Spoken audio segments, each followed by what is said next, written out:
full death claim, but the Supreme Court overruled it. Recapping your top story, Finance Minister Enoch Godongwana says the government has achieved a budget surplus for the first time since 2008. He tabled the 2024 budget at the Cape Town City Hall yesterday. For SIFM News, I am Luyanda Maume. Headlines at 6:30. A dream drafts the business.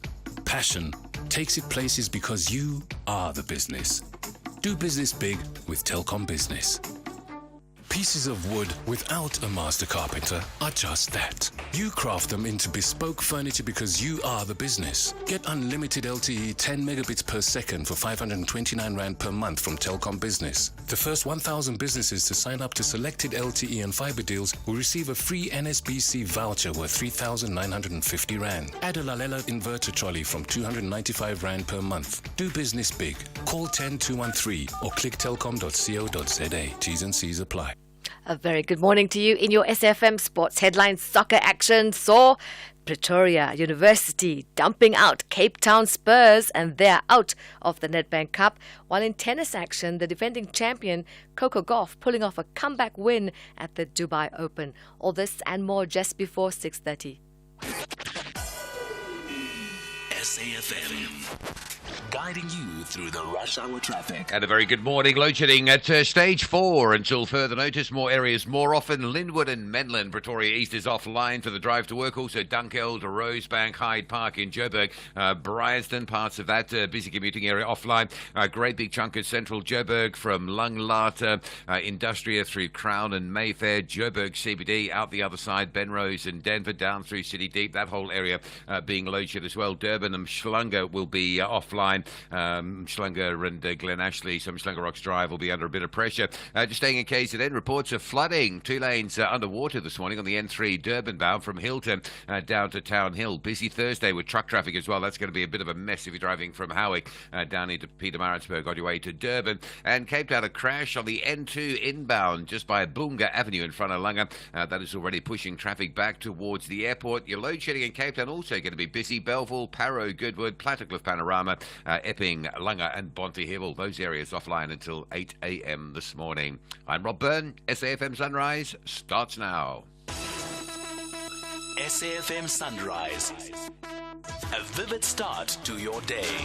9 minutes after 6. Good morning. Welcome to SFM Sunrise. I'm Stephen Grootes. Man, oh man, it's been a busy 24 hours. Stage 4 load shedding suddenly on top of it all. And I was saying to Stanza and Mdu just a few moments ago, you know, what is it that we sort of focus on? We sort of split the show up a little bit to sort of focus, make sure we focus on some of the important things and make sure we don't miss anything. And I suppose I sometimes think the way to kind of work out what's the most important thing that happened in a 24-hour period is to ask yourself, 50 years from now, you know those little sections I have in a newspaper on this day in history, what will the day be remembered for? And while it might be remembered for the budget, I think it's probably going to be remembered for what happened to Judge John Hlophe and Judge Nkolo Matata as they became the first judges in our democratic history to be impeached. 2/3 of MPs in the National Assembly voting to remove them from office. And you might well, if you've got your legal mind working so early in the morning, say, now, Stephen, why did you refer to them as Judge John Hlophe and Judge Nkolo Matata? And why did you not just call them John Hlophe or Nkolo Matata? I think, well, let me put my own legal cap on. As far as I know, what happens from here is the president sends them a letter informing them that they've been impeached. And at that point, I think they lose the title. We'll get some clarity on that. That's my current thought on it. So as things stand, they're both still judges. Judge Matata, of course, is a retired judge, but still keep the title for now. And it was interesting to see how it panned out yesterday. The ANC and the DA both voting to remove them. The EFF and Busisiwe Mkhwebane strongly supporting Judge Hlophe. And then in the end, obviously the vote happened. There was a 2/3 majority. And I can't help but feel that it's an important day for judicial accountability. From time to time, you know, there's a sort of narrative that goes against judges. And sometimes you do have to ask questions about, you know, decisions and orders and all the rest. But you need to have a system that holds everyone accountable. There is a mechanism to remove a president. There must be a mechanism to remove a judge. And we should not be surprised from time to time if we have to do that. And I think that's kind of where we are. That's how I see it at the moment. moment. You may have a different view. I look forward to hearing it. The budget yesterday, so no new income taxes, some increases for some of the social grants, or all of the social grants really, get an increase in different ways. Obviously, I suppose for many people you'll think, well, we need a bit more money than what we actually have. Certainly the social relief of distress grant, that goes until March 2025. I don't know if that can really be withdrawn now. The old age grant, the war veterans grant, the disability grant, the care dependency grant, they all go up by 100 Rand a month, 50 Rand more for the foster care grant, 20 Rand for the child support grant. And I can't help but feel that the child support grant, because it's an investment in the future, is something we need to seriously consider how we structure support for children, because we still have around 20-25% of children not getting enough food to grow properly, and frankly it's an indictment on where we are as a country. Also, now this is going to be important, I think, government for the first time since 2003, so for the first time in 20 years, dipping into the Reserve Bank's gold and foreign exchange contingency reserve. What is that? You know, I've tried to understand this several times, and Stanza made a good point. We have a mediated conversations WhatsApp group, and he said, you know, we need to do an explainer on this. I think he's right. We'll get more details on it. But as I understand it, when the Rand depreciates, in the end, we get more money for, you know, dollars and things. So as a result, that money goes into that reserve. When the Rand appreciates, then the money's sort of taken. I don't know, it gets a bit complicated from there. But it's important that the money is coming out of the Reserve Bank Contingency Reserve Fund. And so we'll talk about that as we go through the morning. I don't think there's any concern about recklessness here. And I know the Finance Minister was asked about that, and he sort of hit back quite strongly and said, look, this has been done before. In your Benny Tavern story, and I still, to my mind, am not satisfied actually with what it is that killed these 21 children, why it is that they had to die. But the owners of the tavern, Sia Kangela in Devil and Voyokazi in Devil, both found guilty yesterday of selling alcohol to underage minors. They actually denied it. They said they were not guilty. And in the end, I think there was testimony from their neighbors who said they knew exactly what they were doing. I still am not satisfied, really, with you know, what exactly happened, because I don't think the parents have been treated properly by government. A statement from the Deputy President's office, Paul Mashatile's office, confirming now that his official spokesperson, Vakani Mde, has actually been suspended. He's been accused of sexual harassment by someone he works with, the woman he works with. And the sort of claim in the Sunday World over the weekend was that there'd been a sort of aim to try and protect him there, to try and stop him from being suspended. But he's been suspended now, and I presume there'll be a further investigation. The other big story of the last couple of weeks, really, has been around cadre deployment. So there's sort of two separate court cases happening at the same time. First, there was the process that we'll talk about more on the show, where the cadre deployment records, the minutes of committee meetings held by the ANC, have to be made public, and some of them have. But then there was another court case brought by the DA asking that cadre deployment be declared illegal and unconstitutional. Now, the DA, as you know, won on the information, but it lost yesterday. And a judge saying essentially that a governing party absolutely has the right to influence government. And I mean, of course, you know, what's the point of governing if you can't decide who gets to sort of play a role? And I often think of what Sandile Swana told us. Do you remember that, when he said that he felt that, you know, the sort of policy of cadre deployment, and I'm sort of, you know, this would not be his direct quote, but from what I remember, he seemed to say it discriminated against black people who are not ANC members, and that's why it was wrong.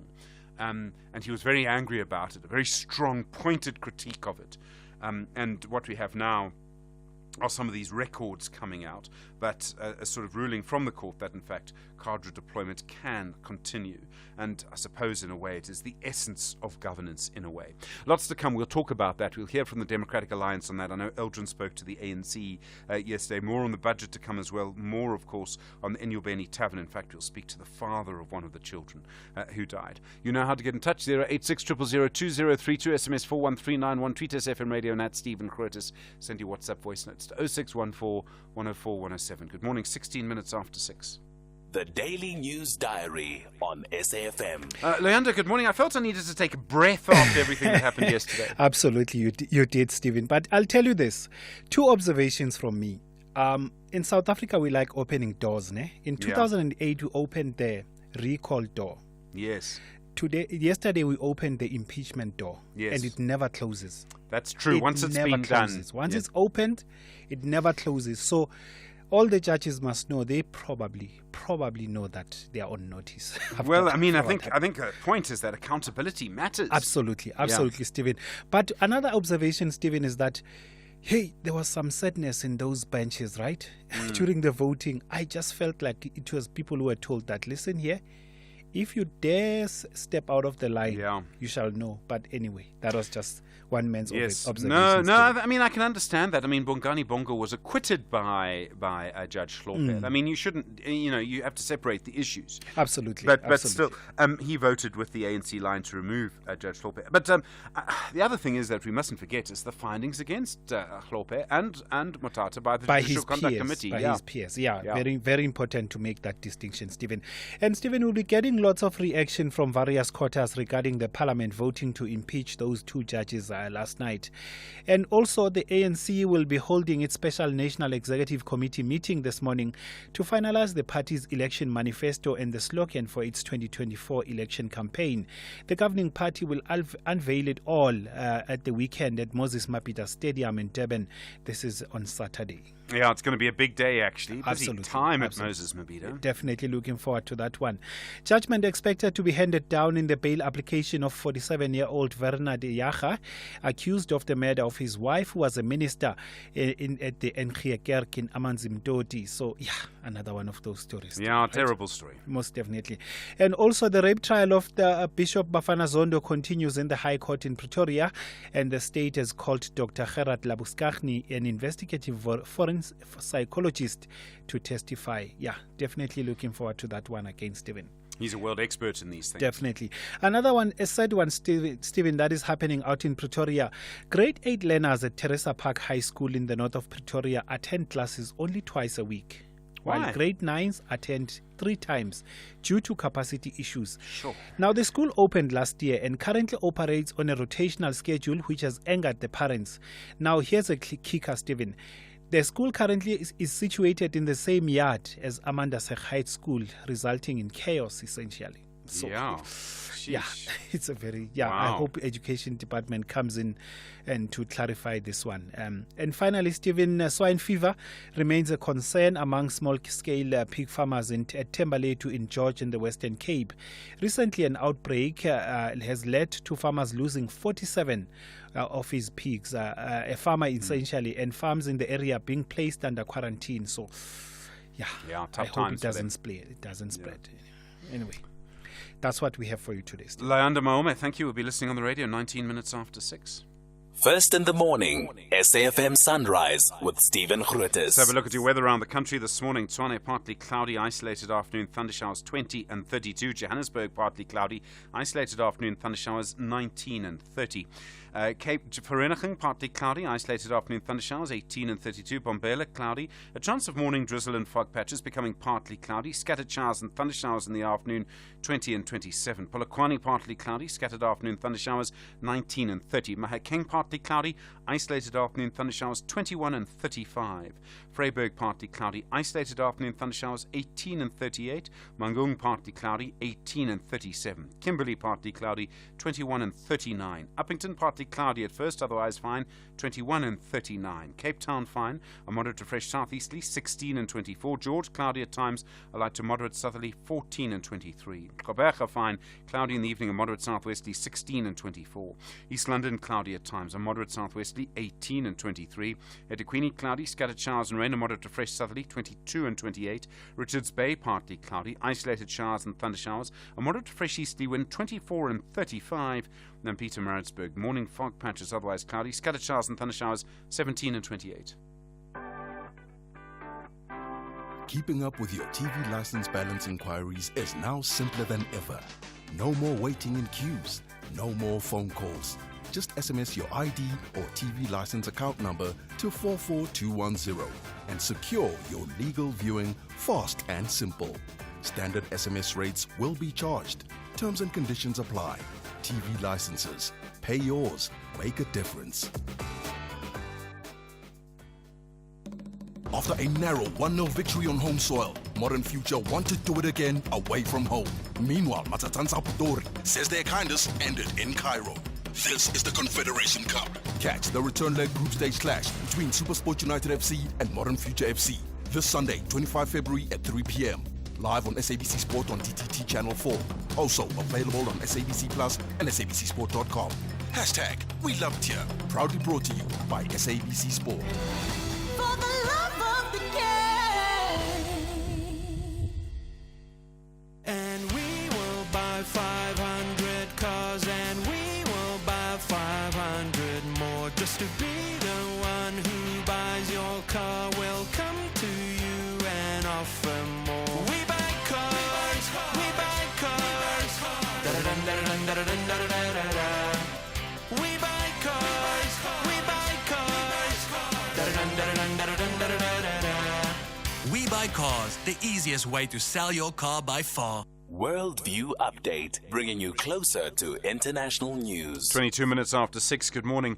In the UK, the Australian journalist and founder of the website WikiLeaks, Julian Assange, has now applied for permission to appeal an earlier ruling by the British government that he should be extradited to the United States.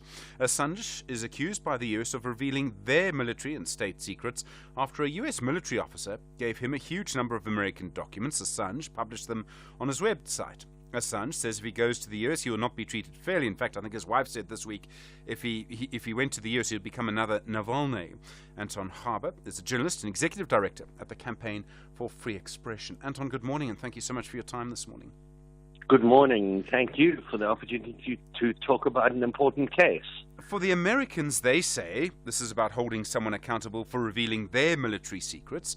What's at stake here for journalism?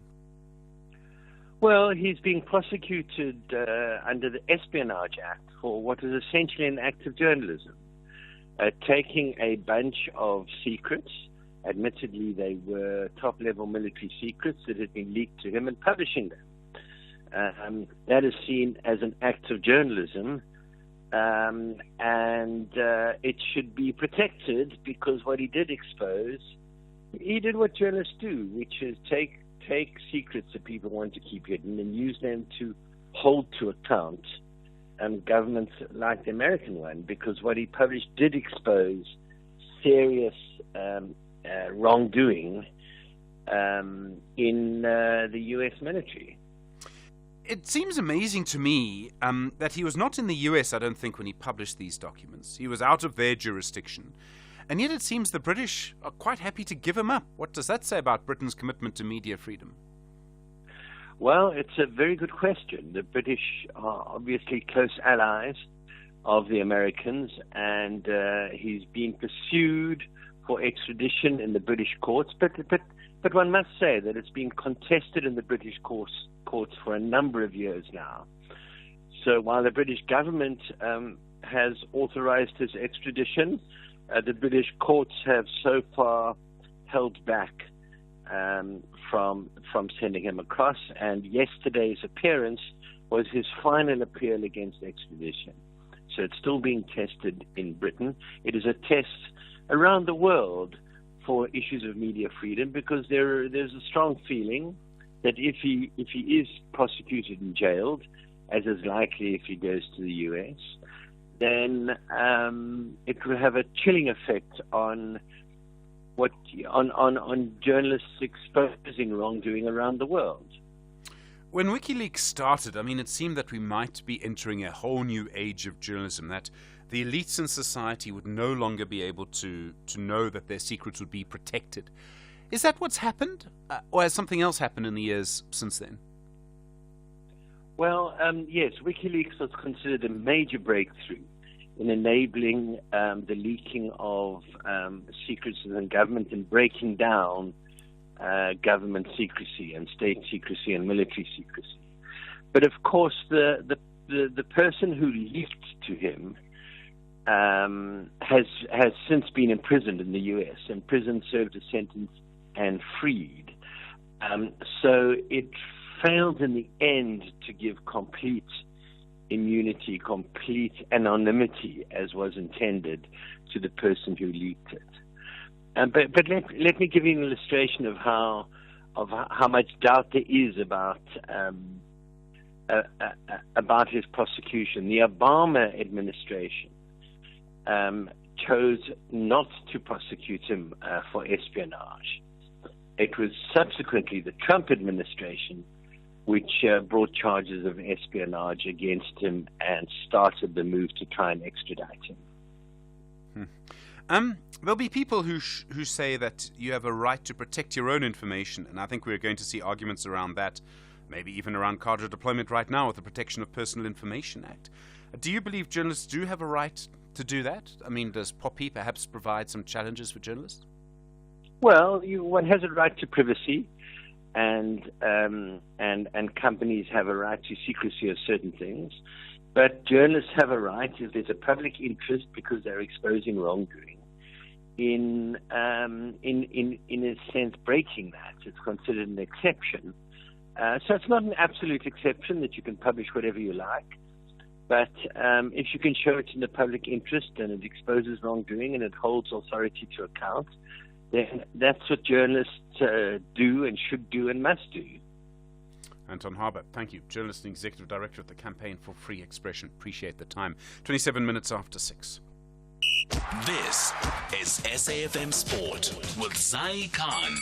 Zai, good morning. Good morning. Cape Town Spurs out. What do you know? I mean, Tucks pulling a number there on Spurs, booking their spot in the last 16 of the Nedbank Cup. 1-0 the score, and that goal came in the 37th minute when Promise Mkuma took a shot at goal and the ball hit a defender. The referee gave a penalty for a handball, and Delano Abrams stepped up and converted the spot kick. Now, Sekhukhune United booked their place as well in the round of 16 Nedbank Cup action. They had a hard-fought 5-4 penalty shootout win against Highlands Park at Dobsonville Stadium in Soweto. Elsewhere, Liverpool reasserted their control on the Premier League title race, overcoming a first-half scare to beat Luton Town 4-1 at Anfield. And in another match, FC Porto stunning Arsenal 1-0 as the Portuguese side took a Champions League last 16 first leg win to London. After scoring 11 goals in their last 2 Premier League games, the Gunners had an off night in Portugal and failed to register a shot on target for the first time in 2 years. Here's the Arsenal boss, Mikel Arteta. Obviously very disappointed the way we gave the game away at the end and not managing that situation well enough. And you get punished in the Champions League. We really dominated the game, but we lacked purpose, especially in the first half, to have much more aggression, to break lines, to play forward, to generate much more threat in that back line. In the second half, there were much better things, and we generated a lot of situations without really creating much from it. But we will learn from it. Now it's clear, it's halftime. On to tennis, Coco Gauff pulled off a comeback win in the Dubai Open round of 16. She outlasted former world number 1 Karolina Pliskova 2-6, 6-4, 6-3 to claim a quarter-final place. The number 3 seed Gauff's opponent will be qualifier Anna Kalinskaya, and she's the world number 40. It will be their first career meeting. Meanwhile, the world number 1 Iga Swiatek beat Elina Svitolina in straight sets in the round of 16 as well at Dubai. And another match saw Jakob Mensah. He beat Andy Murray over 3 tie-break sets as he reached the third round of the Qatar Open. It was a marathon match that lasted shy of 3.5 hours, finishing 7-6, 6-7, 7-6 to the 18-year-old. And finally, motorsport, the 3-time world champion Max Verstappen gave his rivals little hope for optimism ahead of the new Formula One season. He dominated the first day of winter testing. The Red Bull driver was more than a second faster than Lando Norris in a McLaren, with Carlos Sainz about to take his final year as a Ferrari driver in third place at the Sakir track, where the season opener takes place on the 2nd of March. Sainz will lose his seat at Ferrari to 7-time world champion Lewis Hamilton, who's entering his last campaign behind the wheels of Mercedes. We'll have more sport. That's here on Sunrise. Headlines top of the hour. I'm Zai Khan. Zai, thanks very much indeed. Good morning. You with SFM leading the conversation. We talk about the Enyobeni Tavern ruling in the next little while. Stage 4 load shedding until further notice, 6:30. Thank you, Stephen. In your headlines, ordinary South Africans are breathing a sigh of relief because the Finance Minister, Enoch Kotongwana, has not announced an increase in personal income tax in his budget speech. However, Kotongwana has proposed tax increase on tobacco and alcoholic beverages. The ANC has defended its decision to support the impeachment of the Western Cape Judge President John Hlophe and retired Judge Nkola Motata. ANC ordered its MPs to vote in favor of the impeachment of the two judges. The parents of the young people who died at the Enyobeni Tavern in East London in the Eastern Cape have welcomed the guilty verdict of the tavern owners. Siakangela and Vuyokazi Ndevu appeared in a regional court yesterday and were found guilty of selling alcohol to minors. I'll have details on these and other stories at 7. SAFM, guiding you through the rush hour traffic. We've got a breakdown coming into Galuli's interchange, arriving in from the Ekurhuleni side this morning, and 12 and R24 routes are backlogging. The closer you get into Galuli's, the heavier that traffic gets. R59 north coming through from the Vaal, very slow through Swartkoppies Road up towards Michelle Avenue. Durban, there's a backlog on the M7. If you're leaving Pinetown and you're bluff-bound between sort of North Dean and the Queensborough exit, that's where you're just going to hit some traffic going slowly. N2 south, the breakdown in Spaghetti Junction, so that's slow coming from Gena Road, and a pedestrian collision on the N2 north at Prospecton, so a bit of early morning traffic coming up off the 20 Hill area. Reminder about some flooding at Town Hill area. It's between Hilton and Town Hill. A couple of lanes on the right are obstructed with some flooding, and we are just hearing a possible washaway there, so we'll keep eyes on developments around the N3 coming to Pietermaritzburg today. Cape Town, the crash on the N2 inbound at Bunga Avenue in front of Langa has been cleared, but it's left a backlog of slow traffic this Thursday, lining up from the sort of R300 interchange area right through to Mowbray Main Road. The N1 looking busy again. Belleville through to the Sable Road exit, and a lot of load shedding around Cape Town, around everywhere actually, but around Cape Town's really key commuting areas. You'll come out of Belleville into Parow and Goodwood with load shedding. Just north of that, Panorama, Plattekloof is out, and then you've got Langa, Bonteheerville, Epping and Pinelands that are all out, so 1 or 2 delays likely in that region for the next couple of hours as well. Rob Byrne, SAFM Traffic. The business update on SAFM. Ray Machlaka, good morning. Good morning. Hi there. Hi, I'm glad to hear you survived the budget. Asian markets, US markets, how are they looking? Well, for the first time in weeks, both US and Asian markets are up across the board. Investors have broadly accepted that interest rates in the US might not be cut soon. Minutes from a recent meeting by US central bank officials shows that they are not in a rush to cut interest rates. The officials are still worried about the high consumer inflation rate and want to keep interest rates to lower the high inflation. So before the US market opens later today, the US futures market is up.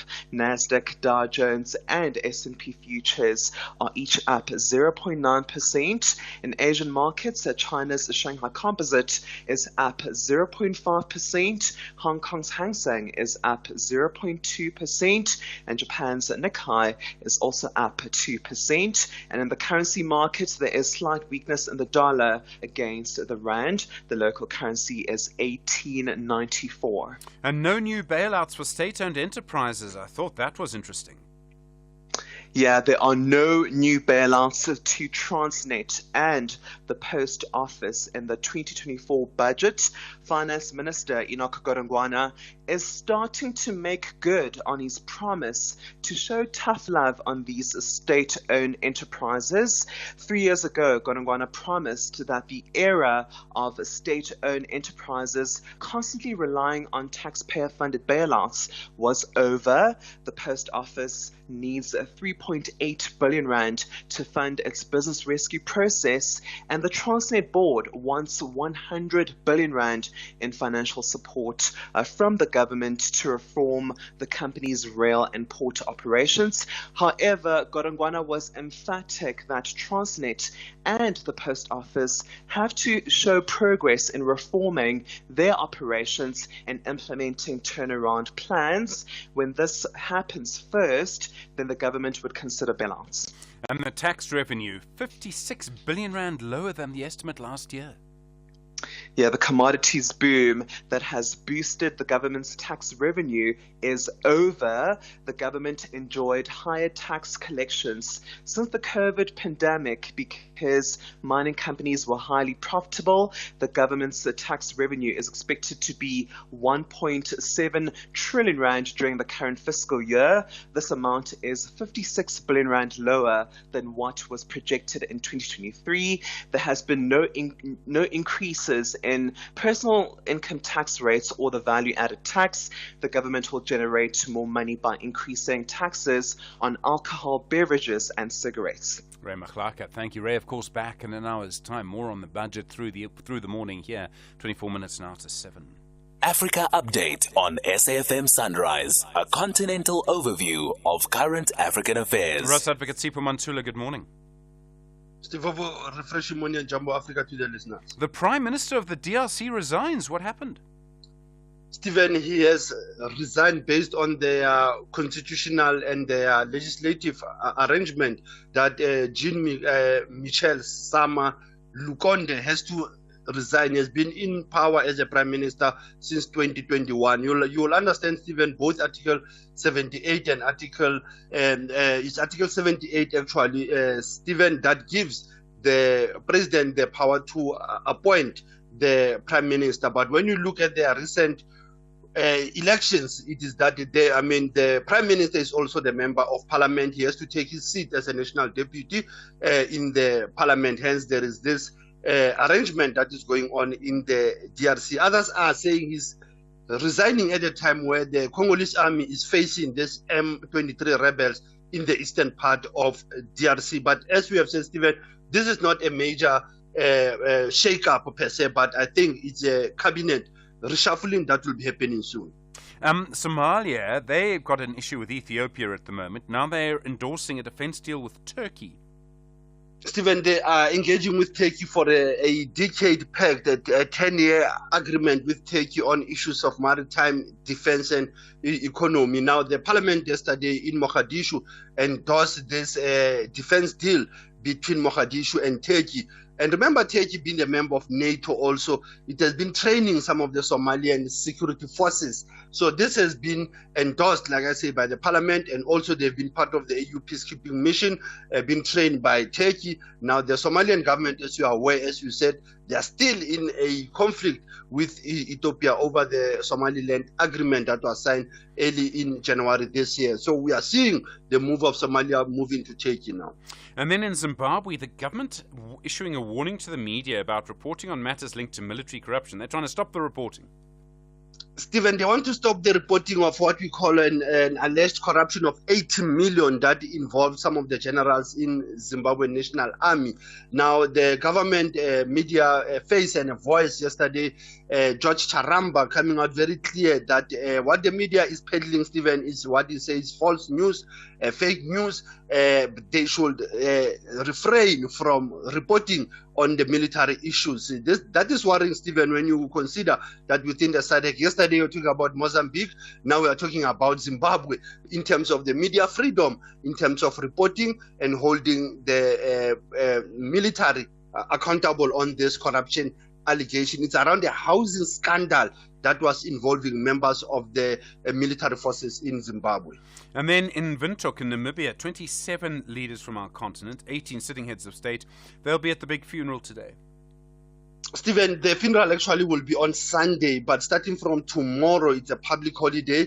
The government of Namibia have said that there are no planned activities today, but tomorrow there will be a public holiday for the young people. And on Saturday, there will be the memorial of the late president. And come Sunday, that will be the funeral, as you've said, attended by more than 27 African leaders from the continent. Mostly, I think they'll come from the SADC as well as East Africa community. And then you're taking us back an important day, the 22nd of February, 1871. Stephen, he was a founder of the Bantu, you can say the Natal Bantu Teachers Association, founding president of the ANC in the early 1912, and also a writer. We are talking about John Langa Libalele Dube, who was born on this day, Stephen. It's almost 153 years. And some of our listeners, if they can look, like I said, he was a writer. He has written many books, Stephen, as early as 1910. His first essay coming out very clear when you say a man is his own worst enemy. Umuntu isitha sakhe, ungcobo lwakhe. This is one of the books that came in 1910. He went on to write in 1930 some of the books. But as I said, he was an ANC founding president, also a teacher, an activist at his own right, who was born today in Inanda Mission in KwaZulu-Natal, John Langa Libalele Dube. Asante sana SG, as was still leading the conversation. Ross Advocate Sipho Mantula, thank you. Back tomorrow, 9 to 7. Sundays at 2 p.m. S3 is your home for Indian cinema. From February the 18th, sit back and relax as you enjoy a world of colorful entertainment. We guarantee you a memorable experience with the best Bollywood has to offer. Enjoy the holy festival of color with premium Indian cinema movies. Catch all the drama, adventure, comedy and romance on Sundays, 2 p.m. exclusive to S3. Mzansi Africa. Siyalobuga. Siyabulela nangomso. Thank you for witnessing the Africa Cup of Nations Cote d'Ivoire 2023 in your language of choice on SABC radio stations, digital platforms, and SABC TV channels. Big ups to Hollywood Bets for being on board. Your magnificent and heartwarming support gave millions of South Africans a spectacular and exhilarating experience during AFCON. Asibonge. Proudly brought to you by SABC Sport. For the love of the game. SAFM values your views. Be an active citizen. Well, the East London Magistrates Court now finding that Sia Kangela Ndevo and Voyokazi Ndevo are both guilty of selling alcohol to underage minors for their roles in the death of the 21 children at the Enyobeni Tavern. The children died during a pens down party. The Ndevos had claimed that they didn't know they were selling alcohol to underage children. As I understand it, testimony from their neighbours and from other members of the community showed that they were aware of what they were doing. Dr. Kolo Kyali is the NPA regional spokesperson in the Eastern Cape Division. Dr. Kolo, good morning and thank you for your time. Good morning, Stephen, and good morning to your listeners. What led to this conviction? What were the main points in law that led to this decision? What led to this decision was that the two owners of the tavern were vicariously found liable for having sold or allowed their premises or their establishment to sell liquor to young children. Even though one of them, the wife, claimed that she was not present at the night in question, and the husband denied ever selling liquor, saying he was not actively behind the till. But it was found by the court that we have proved beyond reasonable doubt that they had no regard for age restriction in their operations, even before the fateful night. Normally now there, I presume, will be a process around sentencing. As the NPA, are you going to argue they must serve time in jail? Yes, we want to argue that an appropriately punitive sentence is given by the court so that even other owners of liquor outlets can learn a lesson from this. So in as far as them going about their business in a very responsible and caring manner, which is within the confines of the law. Because the Act, the Eastern Cape Liquor Act, does give the magistrate leeway to give them a custodial sentence of up to 5 years. So that's what we are going to be calling for. Is this the only charge you're bringing against them for the deaths of these children? Are there any other charges that you might be able to bring against them because of how these children died? At the moment, it was still this because the Eastern Cape Liquor Board opened the case, and there was clear evidence that they had violated their license that was issued by the Liquor Board to them. And so we pursued this case, which is now approaching finality. But there is the second leg that relates to the death of the children. That one, the Director of Public Prosecutions made a decision for an inquest to be held because investigations could not provide evidence that anyone was criminally liable for the death of the children. So the inquest is supposed to commence on the 29th of February. The court is still sorting out a few things like getting assessors for the magistrate. Then the court or the magistrate will now decide as to whether anyone can be criminally charged after the inquest has been held.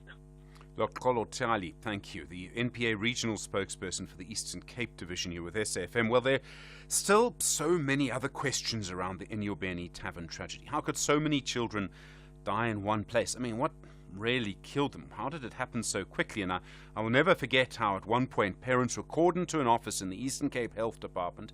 They were allowed to look at documents that investigated the cause of death of their children, but weren't allowed to take them or copy them. Kulukile Nkrandane's 17-year-old son, Bongol Wetu, was among those we lost on that day, and he's agreed to speak to you now. Mr. Nkrandane, good morning to you, sir, and thank you for talking to us. Good morning, Stephen, and good morning to your listeners as well. How do you feel about the fact that the Endeavours have been convicted? I mean, do you feel that justice has been served or maybe is slowly making progress here? Well, I would say we're slowly making progress.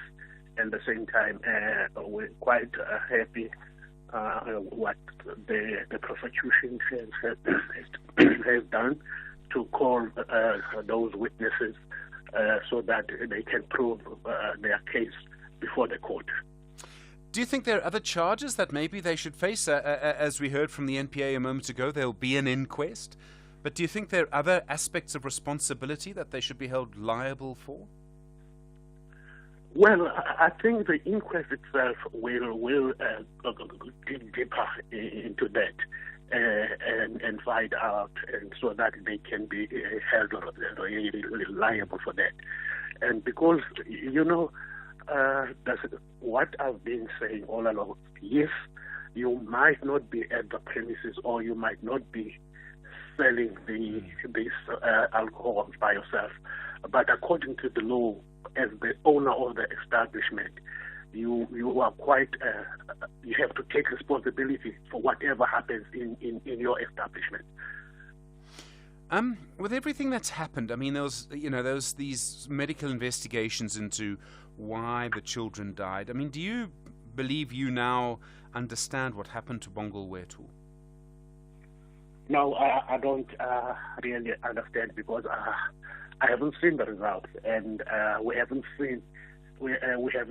get any independent pathologist to see those results as to really what happened. We still have quite a lot of questions about what we were given by the Department of Health as to what really happened to the children. It must test your faith in the system that you, after all of this time, have not been, allowed proper access to these documents. I mean, do you hope the inquest maybe will finally get to the bottom of it? I mean, do you still have hope that could happen? Yes, we do hope that still can happen. The inquest will really dig deeper to that. And for the matter that our legal representatives, they were given those documents, that's why now the court will look to get the assessors as to see really, because now we need those assessors so that we can see really what happened, or we can hear as to really what happened to the children. So I really appreciate you speaking to us. I know it can't be easy. Thank you. Kulukile Nkandane, the son of 17-year-old Bongol Wetu, who passed away, was one of the victims of the Inyobeni tragedy. Still so many questions in my mind. Let's wait for the inquest and see if we get some of those answers. 10 minutes now to 7. SAFM, guiding you through the rush hour traffic. Heavy traffic coming out of Pretoria, Shoshanguve on the mighty Mabopane Highway. All 5 lanes are backed up this morning at Block XX, so that's pretty crazy. The rest of Pretoria, there's some load shedding around the Linwood and Menlyn areas until 8 a.m. this morning, so just factor in 1 or 2 delays through that Linwood Road option. Broken down truck coming into Galuli's interchange. Very heavy delay alerts here. The N12 backing up to Craft Road, the R24 pushing back through Edenvale. If you're on your way in from the airport, that's going to hit you, and if you're on your way in from Boksburg and Benoni, it's going to cause you some pain as well in the traffic. So maybe look at some side roads. They're pretty much open and flowing through that region this time of morning. Both of those highways into Galuli's from Ekurhuleni standing still, literally. The N3 coming north out of Alberton and Germiston, another busy one up past Cement Factory into a collision scene by the Heldon-Ace interchange, and some delays coming out of Soweto. The N1 north up towards Gordon Road is jam-packing along. Durban, another morning, another breakdown on the N2 south going into Spaghetti Junction, so very slow coming through from Inanda Road. A lot of traffic on the M7 as well. If you've left Pinetown, you're going to pick up a queue through North Dean, North Park area, very slow on your way down towards the Belleville Road exit in the Queensborough area. Cape Town, the crash on the M2 inbound at Langa by Bunga Avenue, that's cleared some time ago, but it's left a really big backlog from sort of Airport Industria right through to Mowbray Main Road. The N1 looking fairly heavy from Belleville through to Sable Road. Table View's Marine Drive already queuing up, passing Bayside down towards the first lights at Sunset Beach. And just an update from the Eastern Cape, being a Thursday, you might be expecting some blasting today between Makanda and Fish River Pass, but that's been postponed. Next blast will be Monday, this coming Monday, the 26th of February. Rob Byrne, SAFM Traffic.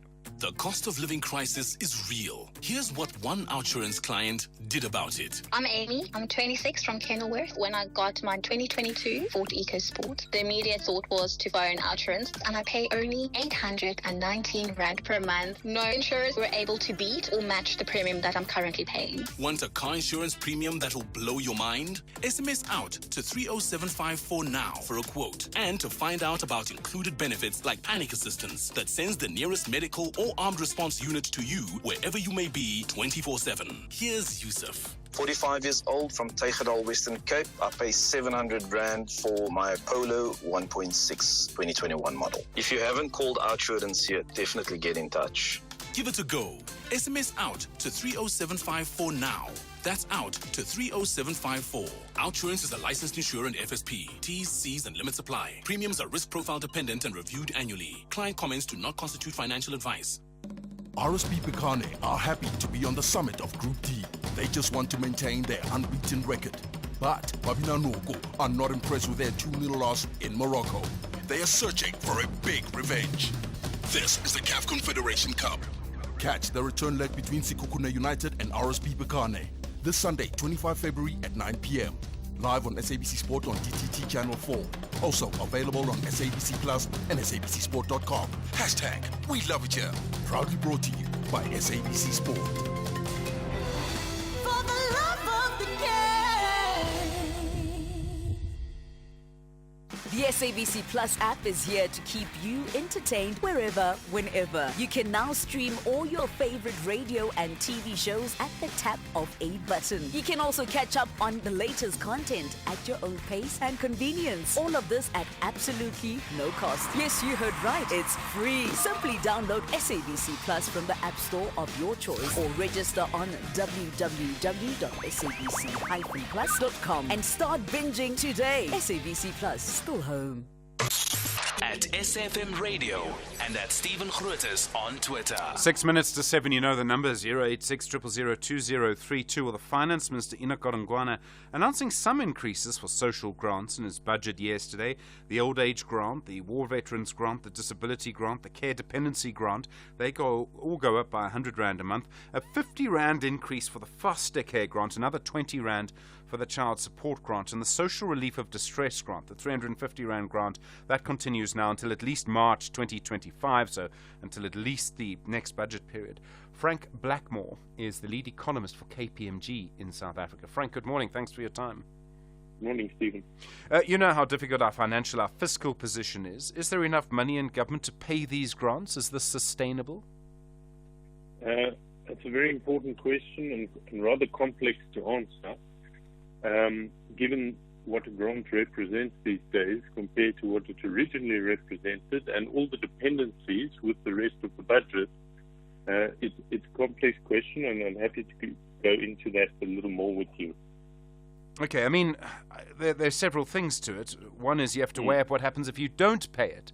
If you don't pay the child dependency grant, the child support grant, for example, you're going to have more stunting and more people who really don't get a chance to live a full life.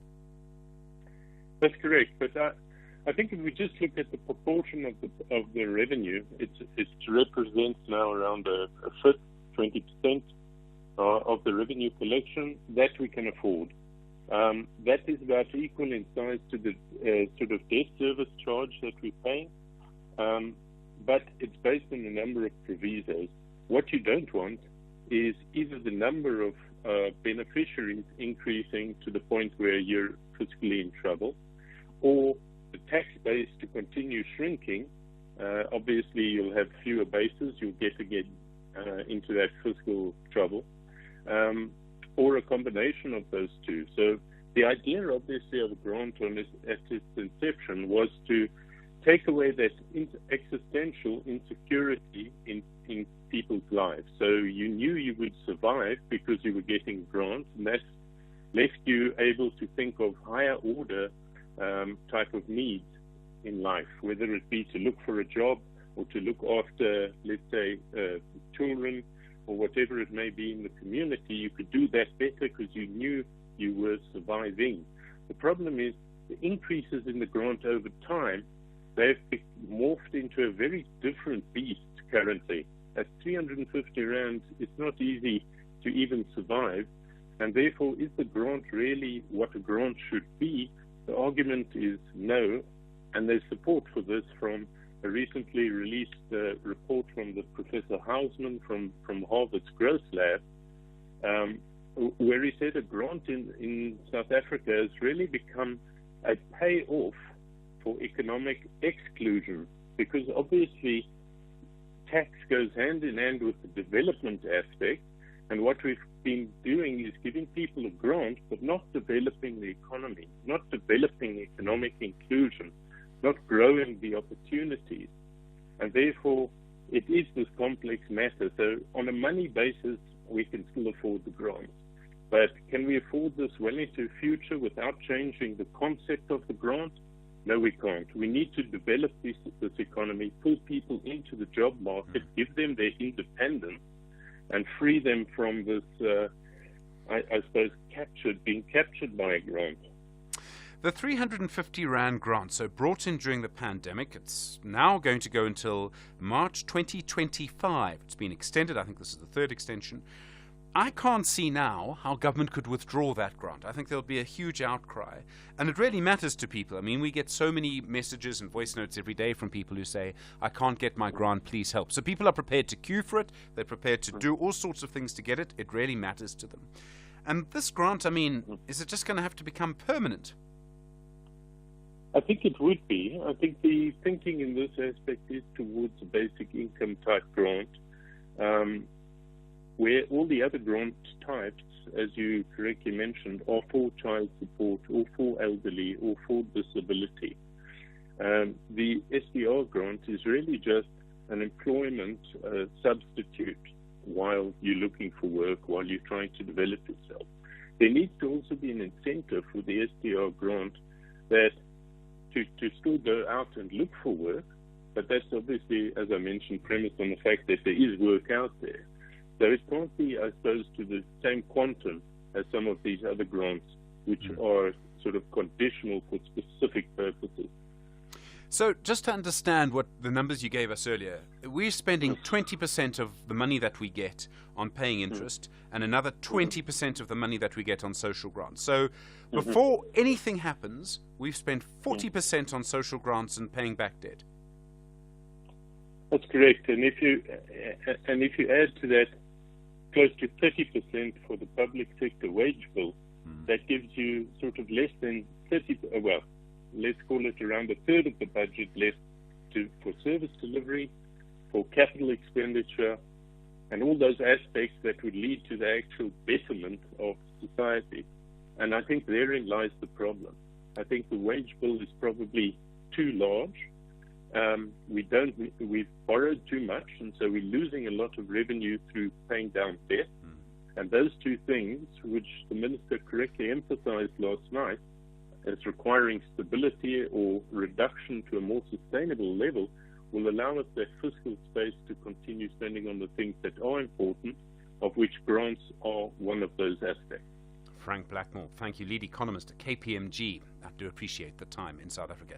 Well, more on the budget to come. We'll get other views on it, of course, and look also at the fact that there's no new money for SOEs. What does that mean for Transnet? We'll look at the first ever impeachment in democratic South Africa of 2 judges as well. You were there, SFM, leading the conversation, 7 o'clock. Independent and impartial. This is SAFM News. Thank you, Stephen. In your top stories, relief as Finance Minister announces no income tax hikes and reaction to the Enyobeni Tavern owners being found guilty. This is SAFM News. A very good morning. I am Luyanda Maume. Ordinary South Africans are breathing a sigh of relief because the Finance Minister, Kotongwana, has not announced an increase in personal income tax in his budget speech. However, Kotongwana has proposed increase on tobacco and alcoholic beverages. He says the increase will help the government raise 15 billion rand and alleviate fiscal pressures. A can of cider and alcohol fruit beverage goes by 14 cents. A bottle of wine costs an extra 28 cents. A bottle of fortified wine will cost an extra 47 cents. A bottle of sparkling wine will cost an extra 89 cents. A bottle of spirits, including whiskey, gin and vodka, increases 5 rand 53 cents. We're also proposing increase tobacco excise duty by 4.7% for cigarettes. Meanwhile, Kotongwana says the government has achieved a budget surplus for the first time since 2008. He says the government's total consolidated spending will amount to 2.3 trillion rand in the 2024-25 financial year. Kotongwana says 57 billion rand in additional resources will be provided to preserve staffing levels in the health and education departments. Since then, we have been able to reverse some of the fiscal consolidation announced at the time of the medium-term budget policy statement. In this budget, I'm able to announce that the education sector is allocated an additional 25.7 billion for the carry-through cost of the wage increase over the medium term. The ANC has defended its decision to support the impeachment of the Western Cape Judge President John Hlophe and retired Judge Nkola Mutata. The ANC ordered its MPs to vote in favor of the impeachment of the 2 judges. Hlophe and Mutata are the first judges in democratic South Africa for whose removal in Parliament has voted. The ANC Secretary General Fikile Mbalula says their support for the removal of the 2 judges is in line with upholding the rule of law. We are voting for the impeachment in Parliament. We are voting for impeachment because we believe in the rule of law. And in this particular instance, all of these have undergone all the processes that it did. Now, the last stage is the legislature in terms of the majority of those who agree with what needs to happen. The parents of the young people who died at the Enyobeni Tavern in East London in the Eastern Cape have welcomed the guilty verdict of the tavern owners. Siakangela and Vuyokazi Ndevu appeared in the regional court yesterday and were found guilty of selling alcohol to minors. This follows the death of 21 young people at the tavern nearly 2 years ago. One of the parents, Domzonke Mgangala, says they look forward to the sentencing.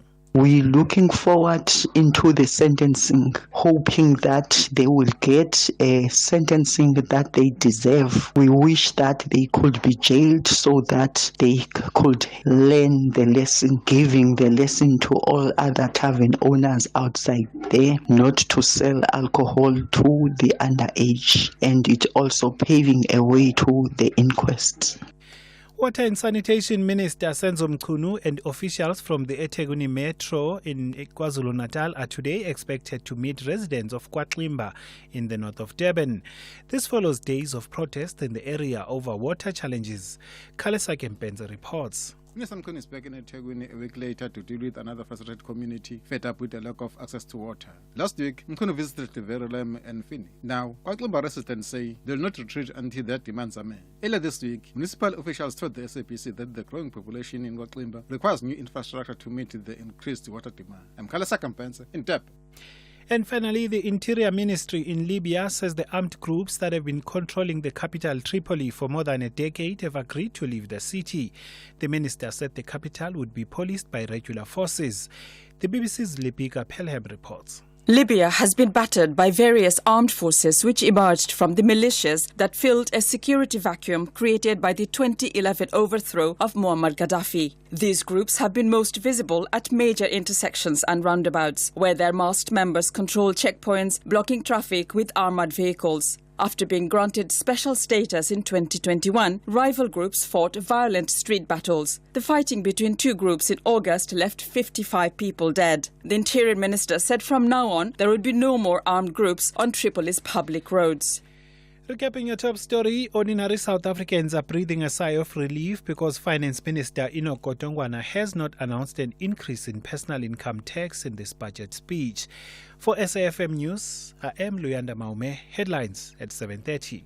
A very good morning to you in your SFM Sports Headlines. It's soccer. Banyana, they are in Tanzania for their key Paris 2024 Olympic third round qualifiers. And we also have Springbok news there to tackle Wales at Twickenham. We'll bring you the details just before 7:30. SAFM, guiding you through the rush hour traffic.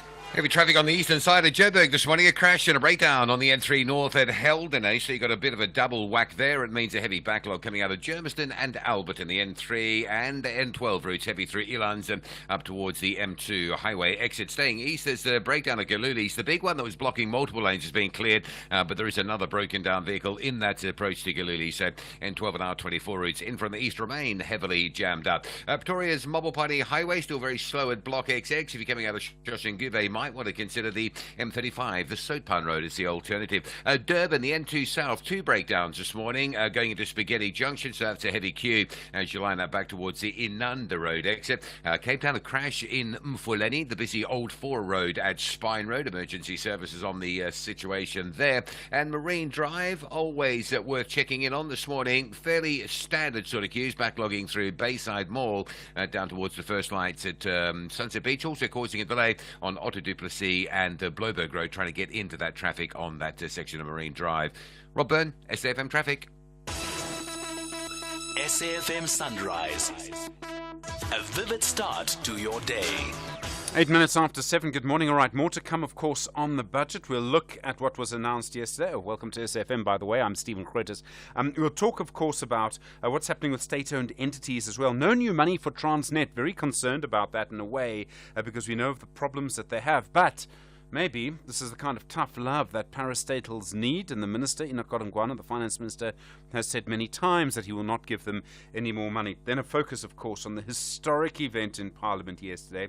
Judge John Hlophe, the first judge to be impeached by Parliament, 305 votes to remove him, 27 to retain him. It was the EFF primarily who said that he should not be removed. I think I am correct in still using the title of Judge Hlophe and Judge and Nkolo Matata, because I don't think at this stage the President has yet sent them a letter informing them of the decision, and at that point I think that's where they no longer become a judge. Anyone knows more than that, please, more than I do, 086 000 2032. I don't know if you've ever sat down and thought about how the way in which we communicate determines what we communicate. Let me put it another way. If you're having a long phone conversation with someone, you'll say certain things to them. If you're WhatsApping them, you'll say it differently and therefore change what you actually say.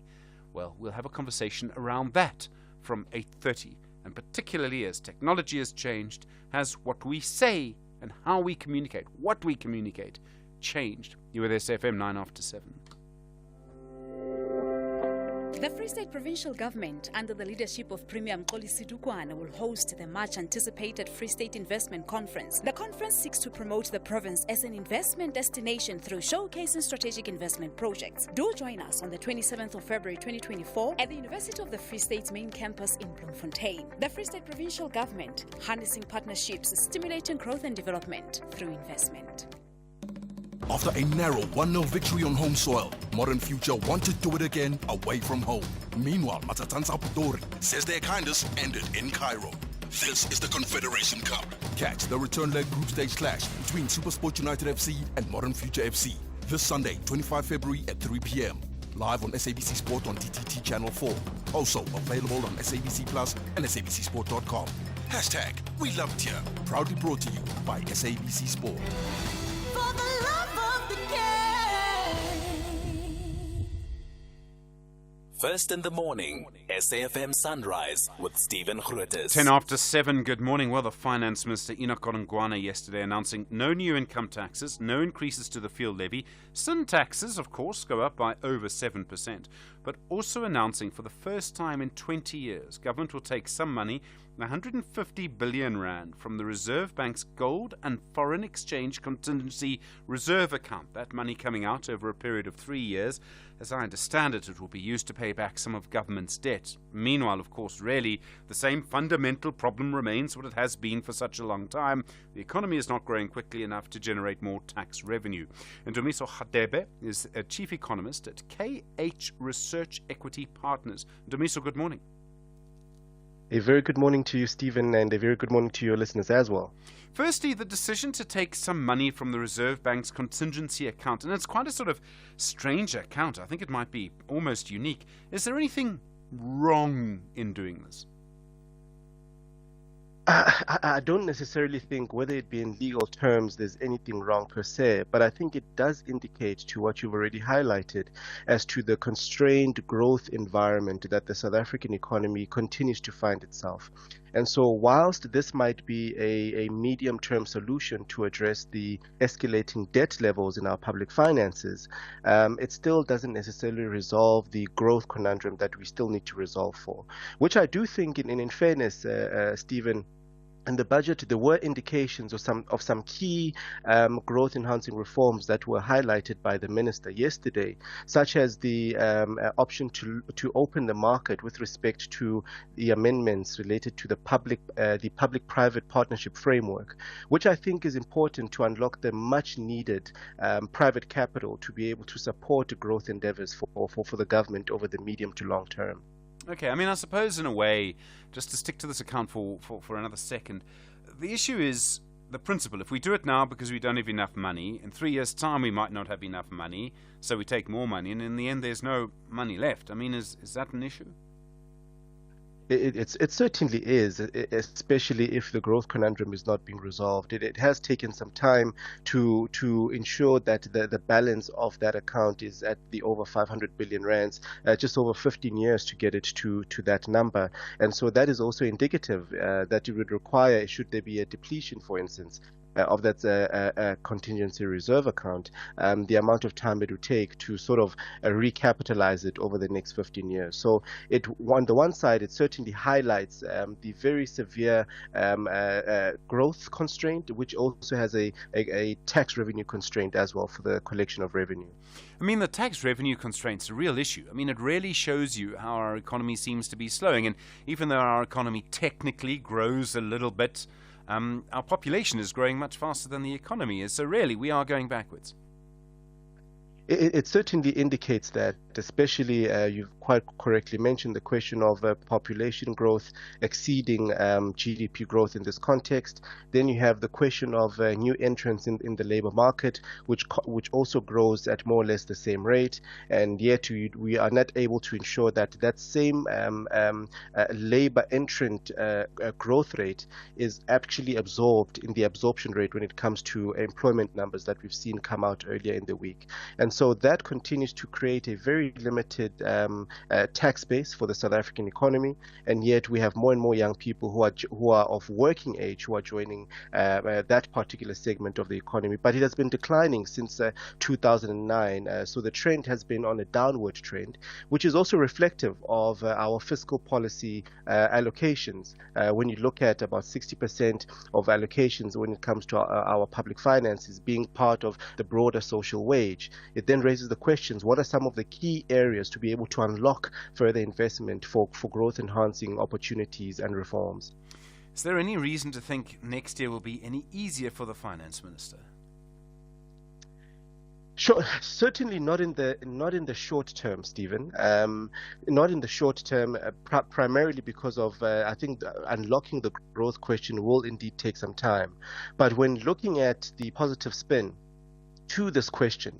When the amounts, the pronouncements were made regarding the amendments to the public-private partnership framework, for me, I think that's quite crucial, because when engaging with various investors, with various industries, the key thing has been to say, look, we are more than willing to deploy capital in key industries, but we are unable to do so because we are constrained either by regulatory constraints or rather the willingness even from the public sector point of view. But I think that openness pronounced by the Minister of Finance was quite an important indicator, because I think the private sector is indeed quite willing and open to really collaborate with government to bridge that gap. And this is primarily because, Stephen, over 70% of fixed investment in South Africa is attributed to the private sector.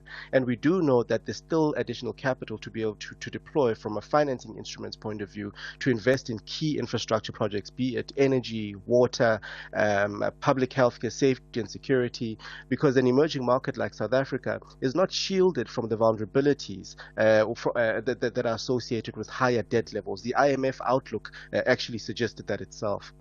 Ndumiso Hadebe, really appreciate the time. Thank you. Chief Economist at KH Research Equity Partners. 16 minutes after 7, the time with SFM. Meanwhile, one of the features of the budget is that there's no new money, no more bailouts for state-owned entities, including the Post Office and Transnet. Transnet currently does have a debt guarantee.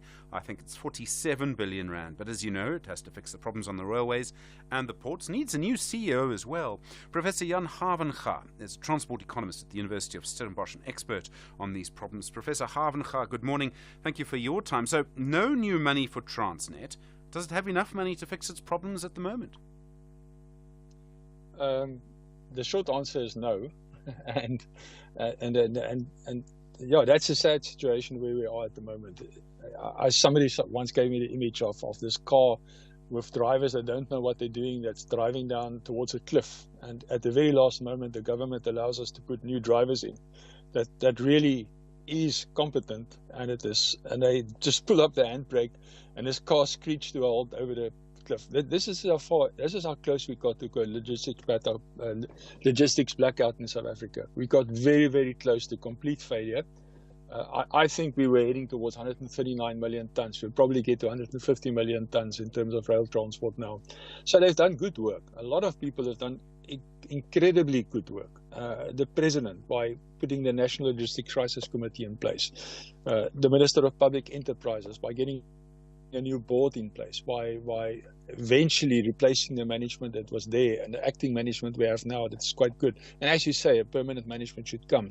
The Minister of Transport starting the whole regulatory process and getting the logistics roadmap through cabinet and approved. So much good work. And even Business South Africa, I listened to the previous interview, came on board, worked with people, they sponsored some of the actions. A lot of good work was done by Business South Africa as well. There's really a lot of goodwill in place now, but sadly, it's too late. For no matter how hard people work right now, there's not enough volumes that can be generated to actually sort out the short-term debt problem. And you talk about new money. There's no, as you've said, also there's no real new money. There's no real money given to Transnet yet. Just guarantees. Now, guarantee is not going to help here because the debt burden is too big. A year ago, we could have restructured that debt with maybe development bank financing or something like that, lower interest rate, so that the debt burden of more than R1 billion a month can be reduced. Right now, I think we might be too late. And I think, I love the Minister of Finance fiscal responsibility. The tough love is important, as you say. He should be fiscally responsible, but I think it's too late. And I think we will probably have to think about the fact that I would call it the state capture debt. The state capture debt or the state capture losses taken over by government, and the rest of the debt can be restructured if Treasury and Transnet works together. I think development bank funding or funding like that is available to actually bring down that interest rate. But I don't think it can be saved without help. Sure. It's impossible. Pointed out there's no CEO at the moment. Michelle Phillips is the acting CEO. There's some reporting I've seen that the board wants to appoint her permanently. The minister, Pravin Gordhan, hasn't said anything on that. Should he accept her as the candidate? I've been quite vocal about it. That she's a very good candidate. There's no doubt about it. I've watched her and the board since she's taken over the reins in the middle of October. I've watched her closely. I've got my own observatory. I see detailed rail data and port data, delays in the port and port ships at anchor, etc. I see that every day. And they have made tremendous differences. I've spoken to the clients of Transnet, and I'm serious, lots of clients, and they say she's really in there and she's making a difference. She's changing this thing around. By the will of it, they're really, really working hard, and she has the right approach. You know, if you think about the things that you can do to break a railway, you don't have equipment, you don't have new signaling system, the infrastructure is going downhill, and people is negative. This is where we were. I hear about how positive people are these days, how she's got people to work again, how she's bringing skills back, and then she's cooperated with Business South Africa, which the previous CEO didn't want to do, to bring in skills that was lost to the business. So she's doing a good job. I think this is a time maybe to finish this and get her appointment and get going. And even the acting CEO of the railway, we should make a plan there as well. The current acting CEO of the railway is also a brilliant guy. I like him a lot. He's doing a good job. So I hope it happens soon. I hope so. Professor Jan Havengaard, thank you. Transport economist at the University of Stellenbosch. Really appreciate the thoughts. 21 minutes after 7. Are you blowing your paycheck on car insurance every month? Monica, 39 from Three Rivers, pays just 1,515 Rand a month for a 2018 BMW 320i. None of the insurance companies has come near to the price I'm paying. I am happy at Outsurance. I'm going nowhere. SMS out to 30754 now for a quick quote that could save you hundreds every month. You'll also find out about included benefits like panic assistance and help it out 24-hour roadside assistance. Yusuf, 45 from Tegadal, pays just 700 Rand a month for his 2021 VW Polo. Help it out. Took the family up to go and see the snow and I got stuck. The service was quick, even though it was in a very remote area. Absolutely phenomenal service from Outsurance. SMS out to 30754 now. That's out to 30754. Outsurance is a licensed insurer and FSP. T's, C's, and limits apply. Premiums are risk profile dependent and reviewed annually. Client comments do not constitute financial advice. The Red Devils have a responsibility to ensure there's happiness at Old Trafford. Swung in dangerously. What a header. Scott McTominay. However, the Cottagers have an agenda to disrupt that plan. Swings it in. There it is. It's 3-1. It's Rodrigo Muniz again. This is the Premier League. Manchester United FC faces Fulham FC on Saturday, 24 February at 4:30 p.m. Live on S3. Also available on SABC Plus and SABCSport.com. Hashtag we love it here. Brought to you by SABC Sport. For the love of the game. Stephen Grootes on SAFM. 23 minutes after 7. Well, a historic, unprecedented moment in the National Assembly yesterday. For the first time in our democracy, 2/3 of MPs voted to remove a judge from office. Western Cape Judge President John Hlophe impeached yesterday. 305 votes to remove him, 27 to retain him. The ANC and the DA voted to remove him. The EFF, the PAC, the ATM and El Jamaa all said they were voting against that. MPs also then voted to remove Judge Nkolo Matata. Zakona Ndlebe is a research and advocacy officer at Judges Matter. Zakona, good morning. Good morning, Steve. This is a huge moment. How important is this step in the idea, the principle of holding judges accountable? I think it's a historic moment, right? Where we've seen for the first time the impeachment process of 2 judges in South Africa. It has never happened before, and it speaks to holding judges accountable in our country and also ensuring that the integrity of the judiciary is kept intact. And that is exactly what we've seen yesterday. And you know that the 2 cases have been ongoing for so many years, and there's been a lot of court cases that have been brought to try and delay the final outcome of the cases. But yesterday we saw a historic moment. As I understand the process, and tell me if I get this right, the President now sends them a letter telling them of Parliament's decision. Is that the point they're no longer a judge, so they would go from judge to Mr.? Yes, definitely. So now the ball is in the president's court, right? So the National Assembly has voted in favor of the removal of the 2 judges. So the president has to make the final decision, send him a letter confirming that he has been removed. Both have been removed as judges from their office, and they are no longer judges. And that has the implication of them not having those benefits that they've had for so many years. For Nkola Mutata, he's retired. For Judge President Hlophe, he was suspended, but he was still receiving his benefits, right? So now the president makes the final call that they're no longer judges and they lose all those benefits. Does the president get to decide, or does he just implement Parliament's decision? He would have to implement. Seen with yesterday's proceedings, there was also an argument that Parliament, the National Assembly, has to apply its own mind from certain MPs, but that is not the case because it's not a new process looking into the facts of the matters. So the JSC has done its work, the National Assembly has done its work. Now the President has to make the final call. So the President doesn't really have much discretion, right? So he has to implement what the National Assembly has decided on. It took, as you say, I remember the Friday afternoon 16 years ago when the Constitutional Court first publicly said it was lodging a complaint against Judge Hlophe. Do you think that if this comes again, it will happen more quickly? We won't have cases that take so long again.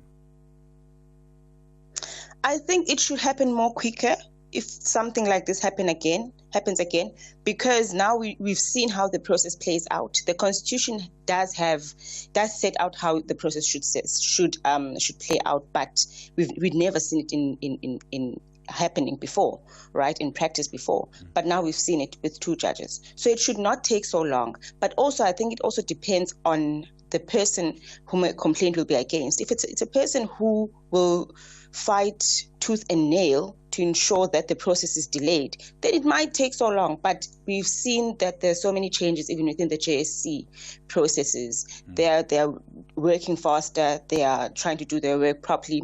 So it might not take so long. But then again, it will depend on the person whom a complaint will be brought against, if they want to go to court and drag the matter out for as long as possible. But we're hoping not to see something like that again in the future, where a case or a complaint takes more than 15 years.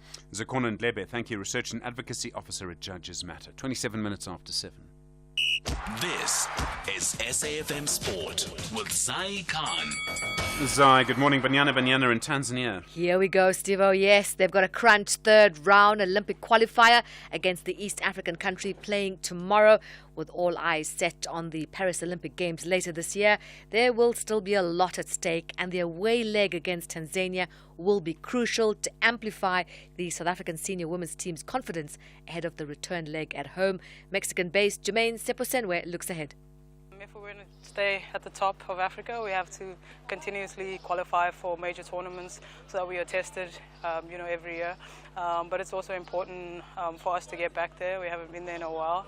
A lot of players haven't experienced in Olympics. It's important for the development of the team, the growth of the team, and also the new players coming in. They need to experience those big tournaments. Nedbank Cup action last night saw the University of Pretoria dismissing Cape Town Spurs, beating them 1-0 at Tick Stadium to move into the round of 16 of the competition. Staying with Nedbank Cup, Sekhukhune United booked their place in the round of 16. They had a 5-4 penalty shootout win against Highlands Park at Dobsonville Stadium in Soweto. Elsewhere, Liverpool reasserted their control in the Premier League title race, beating Luton Town 4-1 at Anfield, and FC Porto stunning Arsenal 1-0 as the Portuguese side took a Champions League last 16 first leg win to London. And rugby news, the world champion Springboks will return to the field for the first time since last year's World Cup final at Twickenham in London when they take on Wales in June. Now, the 22nd of June match in London for the Qatar Airways Cup will serve as the ideal preparation for the July international season, which starts 2 weeks later with the first of 2 tests against world's second-ranked team, which is Ireland. The match will mark a repeat of the Boks 2015 Rugby World Cup quarter-final at Twickenham, which South Africa won 23-19. Now, the London test will be followed by a 2-match series against Ireland in Pretoria on the 6th of July, and then in Durban on the 13th of July, and their first test against Portugal a week later in Bloemfontein in the closing match of the incoming series. And finally, motorsport, the reigning 2 two-time champion Francesco Bagnaia set the fastest ever lap time on two wheels around the Lusail International Circuit to finish 2 days of MotoGP testing in style. The Ducati Lenovo team rider finished ahead of teammate Enea Bastianini, while Aprilia's Aleix Bugaro again finished third. Here's Bagnaia. The thing that makes me more happy is the feeling that I'm having with the bike. I was missing it, and last year we were sometimes more in trouble to do some things. But this year looks that we had also the luck that the condition was always perfect in Malaysia, here. But my feeling with the bike have increased. I think right now it's better in all the areas compared to 23. So we can be very satisfied with the job done. We'll bring you more sport on Sunrise Headlines, top of the hour. I'm Zai Khan. Zai, thanks very much indeed. Well, more to come on cadre deployment. All sorts of things going on with the ANC and the DA around that. That's in the next half hour. You're with SFM leading the conversation. Stage 4 now until further notice, 7:30. Thank you, Stephen. In your headlines, COSATU has criticized Finance Minister Enoch Kotongwana's budget, saying it has no budget interventions aimed at growing the economy.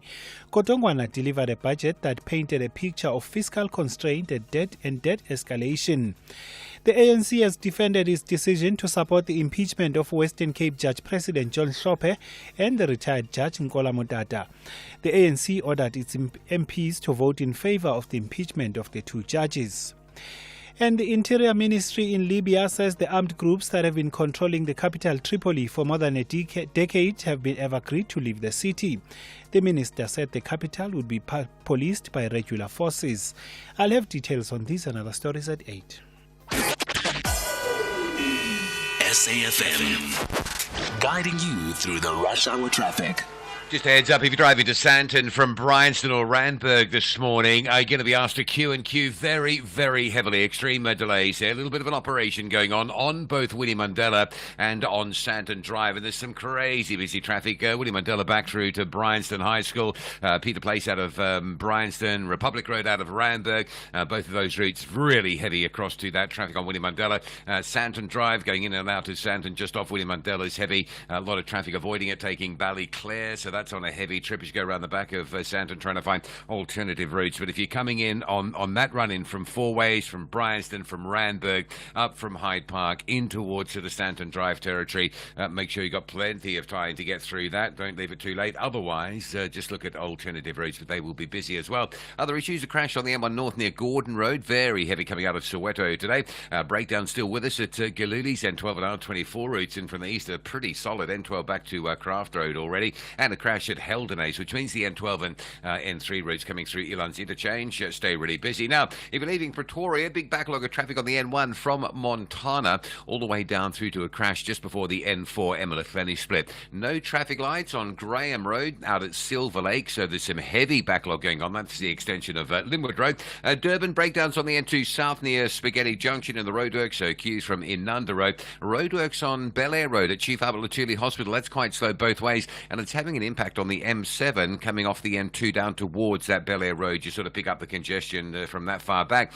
Cape Town this morning, M3 busy up to Paradise Road as you come up from the Constantia area. A crash on Govan and Becky at Nyanga causing some delays, and lots of just annoying delays around Plattercliff, Panorama, Goodwood, Parow and Belleville with some load shedding in that region until 8. Rob Byrne, SAFM Traffic.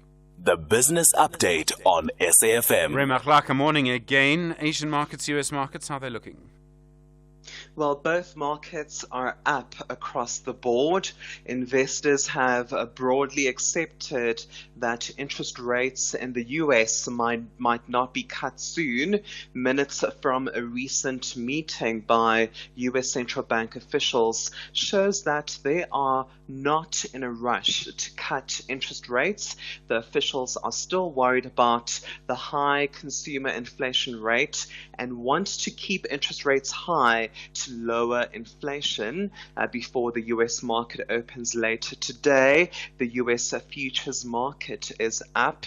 Nasdaq, Dow Jones and S&P futures are each up 0.7%. In Asian markets, Japan's Nikkei is up 1.7%. China's Shanghai Composite is up 0.6%, and Hong Kong's Hang Seng is also up 0.3%. And in the local market, the JSE, it was up 0.1% yesterday. The shares of retail and real estate companies were mostly up. And then the 350 Rand a month, the social relief of distress grant, extended until March 2025. Yeah, it will cost an additional 34 billion Rand to extend the social relief of distress grant until March next year. This 350 Rand a month grant was introduced in 2020 to help people get through COVID lockdowns. 8.5 million people now benefit from this grant. Since 2021, the grant has been extended year after year. It will be difficult to end the grant because a lot of people depend on it. Finance Minister Enoch Godongwana says work is currently underway to improve the grant. Godongwana did not give details about what improving the grant meant, but the government is still probing the feasibility of the grant being permanent and it morphing into a universal basic income grant. And the Treasury and the Reserve Bank agreed to basically move money from the Reserve Bank's Golden Foreign Contingency Exchange Reserve. Yeah, it is the National Treasury's turn to be bailed out instead of offering bailouts to state-owned enterprises. The Reserve Bank will come to the rescue of the Treasury and public finances. The Treasury will draw down 150 billion Rand from the accumulated funds in the Gold and Foreign Exchange Contingency Reserve. These funds are held by the Reserve Bank in an account and are meant to act as a buffer to protect the country from external economic shocks. There is over 500 billion Rand in the account, and these funds have grown over the past decade due to the weakness of the Rand and higher gold price. The Treasury will use a portion of these funds to pay down debt costs, mainly the interest on its debt. The debt that the country has stands at 5.2 trillion Rand. Ray McClark, thanks very much indeed. Well, busy times, of course, for people like Ray. More business news through the day here on SFM. Call us on 086 000 2032. Well, there's been, it's good to hear from you this morning, by the way, and we are making space to hear from you, so this is a good moment for you to sort of book your spot, 086 000 2032. There's been important developments around the political battle over cadre deployment. First, the High Court in Tswana said yesterday that the DA's claim that cadre deployment is unconstitutional is wrong. It ruled against the DA. The judge said the DA's case was built on speculation and conjecture. Then the DA said it was going to publicly release all of the details and the records of the ANC's cadre deployment committee meetings that it was given by the ANC earlier this week after a different court ruling saying the ANC had to give these documents to the DA. Then the ANC said it was going to release its own records. In other words, as I understood it, was releasing its records rather than just giving them to the DA. So, I suppose, if you want to go and look at the ANC's cadre deployment records, you could go to the DA's website or the ANC's website to go and look at that. Dr. Leon Schreiber is the DA's Shadow Minister for Public Service Administration. Dr. Schreiber, good morning. With you again. Firstly, do you accept yesterday's court ruling? A governing party has the right to influence appointments to government. Well, of course, we're a party anchored in the rule of law, so we respect the judgment, but we fundamentally disagree with it, and we think it makes a couple of serious errors, so we will be appealing that particular judgment. I think it's quite interesting that at a certain point in the ruling, the judgment refers to the bright line of separation that is supposed to exist between the party and the state.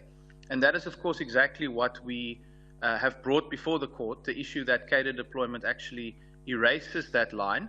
And I mean, we don't agree at all with your introduction there about conjecture. In fact, some of the very same minutes that we have now released publicly were also submitted to the Zondo Commission, and we tabled some of those minutes in front of the court as well.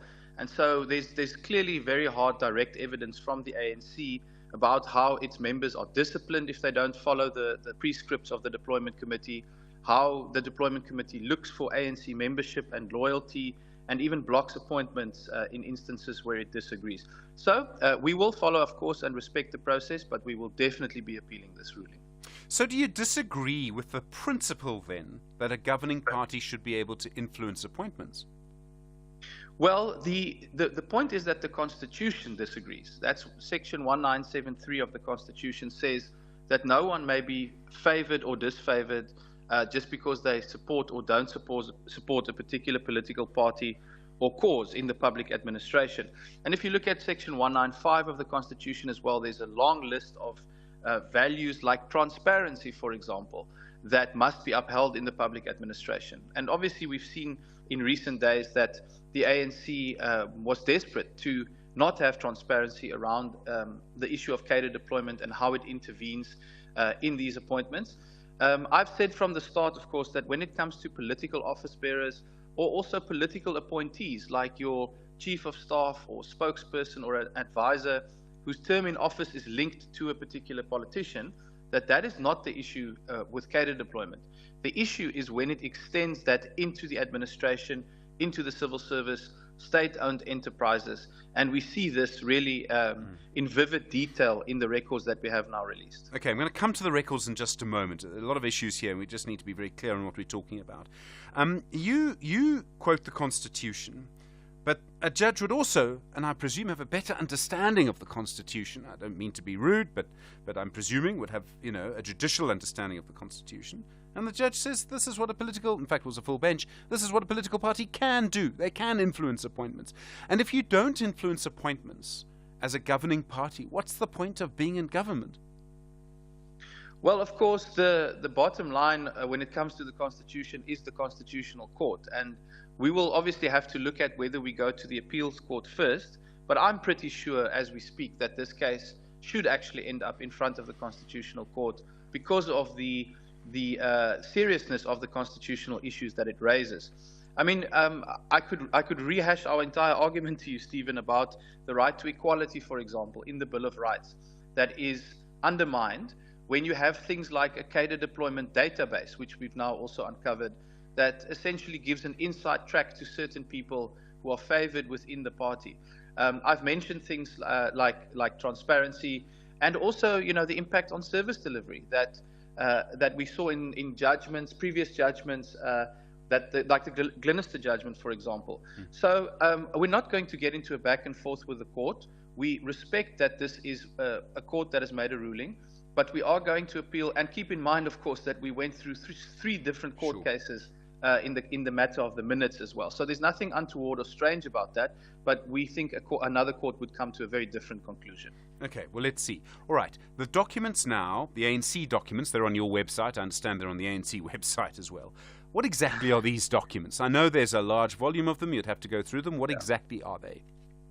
Well, I must just say it's very funny that they are now on the ANC's website after the ANC spent 3 court cases and 3 cost orders trying to never ever have these things made public. So it just shows you what some public and political pressure can achieve, that those things are now on their own website. Yes, we have over 1,300 pages of records, and they encompass a couple of different elements. So there are meeting minutes, but then there are also things like a WhatsApp group, and this is quite a big revelation that we obviously did not know about before. There is actually a cadre deployment WhatsApp group where the committee would encourage its members to put forward names, to scrutinize short lists or suggestions, I suppose, from the minister on who should be appointed. And then in many cases there would actually on that WhatsApp group say, no, this is unacceptable. We don't have enough people from the ANC or whatever the case may be in this particular appointment. We've also got email threads, and this is quite an important one because, again, it demonstrates the link between the deployment committee and the government officials who are supposed to be making the appointment. And this is a really important point because it again shows that these aren't just random discussions by a private organization. They are actually, the outcomes are communicated to people in the state in order to influence appointments. And then, of course, we have a range of letters written by the Deployment Committee. In one case, a letter from the Secretary of the Deployment Committee to the Minister of Justice objecting to the role of the Chief Justice in the appointment of Constitutional Court judges. So a real plethora of information there. Does this only relate to the period from 2018 to 2021, or are there documents from the period before that? Yes, that's a very important question, Stephen, and we will be announcing at a press briefing tomorrow additional steps that we are taking, because we have seen that the vast majority of all of this information happens to only be from the period after 2018. And we think that there are very, very serious issues that the ANC would actually have to answer, because you will remember that our PIA request and what was went back to 2013. Yes, exactly. That's what was confirmed by the Concord, and we just don't have that. Okay. The ANC had previously given documents from this period, 2018 to 2021, to the Zondo Commission. So is there really anything new that you're publishing now, along with the ANC, that hadn't been published before in the Zondo Commission?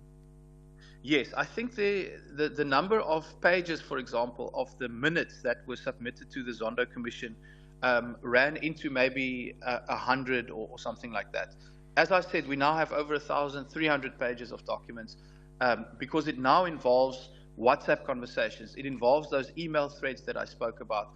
And it even involves, CVs and the database of I think they call it cadres for consideration is the title on that document.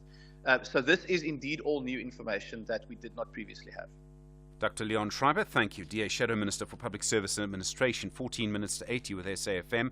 Dr. Seelan Naidu is a Principal Associate at Public Ethos Consulting, has been looking at this issue of cadre deployment in more depth. Dr. Naidu, good morning and thank you for your time. You've suggested, actually, that this whole fight is a sort of red herring, that we're fighting over the wrong thing, or I think you used the phrase a pseudo-problem. Why do you say that? Good morning, Stephen. Thanks for inviting me to this fascinating conversation. And it's one that, I hope that we can elevate in some ways. That's really been what I've been trying to do. It's a pseudo problem or red herring because, as far as I'm concerned, with all respect, Dr. Schreiber is tilting at windmills.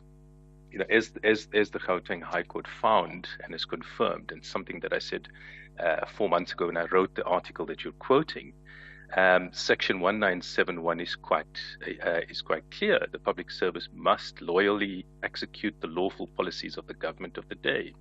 Section 1973 says no employee may be favored or prejudiced only because that person supports a particular party or cause. So it certainly allows for political parties to make appointments at every level of government, so to claim that is unconstitutional, I think really is tilting at windmills. I think that's going to be a lost cause. Although I must say that I was glad to see that the ANC ultimately released its records. What worries me, though, is that I find it quite disingenuous of the DA that they have not released their records. So, for example, how many DA members have been deployed in the Western Cape government, or in the city of Cape Town, or in Tshwane or Joburg previously? One would imagine that the DA would say, "Look, I mean, these are our members that we've deployed. These are their qualifications, and so on." But they haven't done that, so I find that quite strange. That's something that I think needs to be dealt with. We spoke. Sorry to interrupt. Okay, we heard analysis from the governance expert Sandile Swana. He came on SFM last week, and he made the point in his view for him. And I'm not quoting him. This is my memory of it. He said the real wrongness of cadre deployment was that it discriminated against black people who are not ANC members, and I think he was sort of inferring really that it was a kind of apartheid. If you weren't an ANC member, you still wouldn't get a job. What do you make of that sort of analysis? I hear what you say legally and technically, But, I mean, what do you make of that kind of comment? Quite a strong comment, I thought. Yeah, and one that's untrue, actually, if because one can quote, various instances of non-ANC members getting very senior appointments in SOEs, Andre de Ruyter, Mark Barnes at the post office, Andrew Coleman. I mean, there's a litany of those. So there are many sort of counter examples to that, which I think disprove that point. But it'd be very interesting to look at the details. I mean, if somebody's been if the only consideration for appointing someone was that they were a member of the ANC, well, that would be problematic. If appointment processes were sort of skirted to favor somebody, that would be problematic. But we must talk about the details. These sort of sweeping statements are not helpful at all. Dr. Seelan Naidu, thank you. Principal Associate at Public Ethos Consulting. Really appreciate the time. You've heard from the DA, you've heard from Dr. Naidu. The ANC spoke to Elton Sampier on Beyond the Headline yesterday. That interview available for you on our podcast site. 10 minutes now to 8. SAFM, guiding you through the rush hour traffic. Just a reminder, major delays into Sandton this morning. If you're driving in from Bryanston or Randburg sides, it is fully loaded, fully backed and fully stacked. There's some operations down by Sandton Drive. So Winnie Mandela from the high school at Bryanston, big queues, Peter Place back beyond Homestead, Republic Road back into central Randburg. You've got motorists diverting out of that mess on Ballyclare, causing some delays around that back and top route there into Sandton, the back way through Benmore. So really significant delays. Also, if you're leaving Randburg, Jan Smuts heading down through Craighall, quite heavy queues there, and Bryanston Drive as well between Four Ways and Sandton, also quite heavily backed. A lot of pressure in that part of Joburg this morning. Also a breakdown on the M1 South before the William Mandela off-ramp, so that's quite heavy from Rivonia, and lots of lights out in the Four Ways area still, including William Mandela and Leslie, so all sorts of congestion around that area. The N1 leaving Soweto, the reason for the big queue up towards Rudaport is a crash near the Gordon Road exit, causing a backlog and a half. Big multi-vehicle prang on Pretoria's N1 South, just by the N4 Emeleth Valley Highway. Traffic's heavy from Montana. You'll join from Sefako Makato straight into traffic. It lasts all the way down through Stormfall and all the way to the N4 highway split. Also, the N4 separately is quite a heavy queue this morning, inbound from Rousseau Street towards the N1. Durban, Stapleton Road, going up to Pinetown. That's reasonably busy this morning, just up towards the Eden Road. M19, Reservoir Hills across the Dunkeld Road, looking really slow. And there's some pressure on the M7 to Bel Air and Wakesley Junction, Bluffbound. That's largely due to the roadworks that you pick up as you turn into Bel Air Road up to Chief Albert Lutuli Hospital. Cape Town, lots of delays and disruptions around Belleville, Plattekloof, Panorama, into Parow and Goodwood. Multiple lights out with load shedding in that area and multiple routes very, very slow. And also if you're driving through Nyanga this morning, there's a hold up on Govan and Becky, a busy route, Govan and Becky, crashing at Fakey Kraal, just at the bottom of Nyanga. Rob Byrne, SAFM Traffic. Masandawana had full control in front of their home fans against FC Nouadhibou, and they want to triumph again to stay on the summit of Group A. Meanwhile, the Mauritanian outfit says not in their own backyard. This is the CAF Champions League. The Orange Club battles it out with Kabuyelo. Witness Africa's beautiful game, FC Nouadhibou versus Mamelodi Sundowns, the Saturday 24 February at 5:30 p.m. Live on SABC Sport on DTT Channel 4. Also available on SABC Plus and SABCSport.com. Hashtag we love it here. Brought to you by SABC Sport. For the love of the game.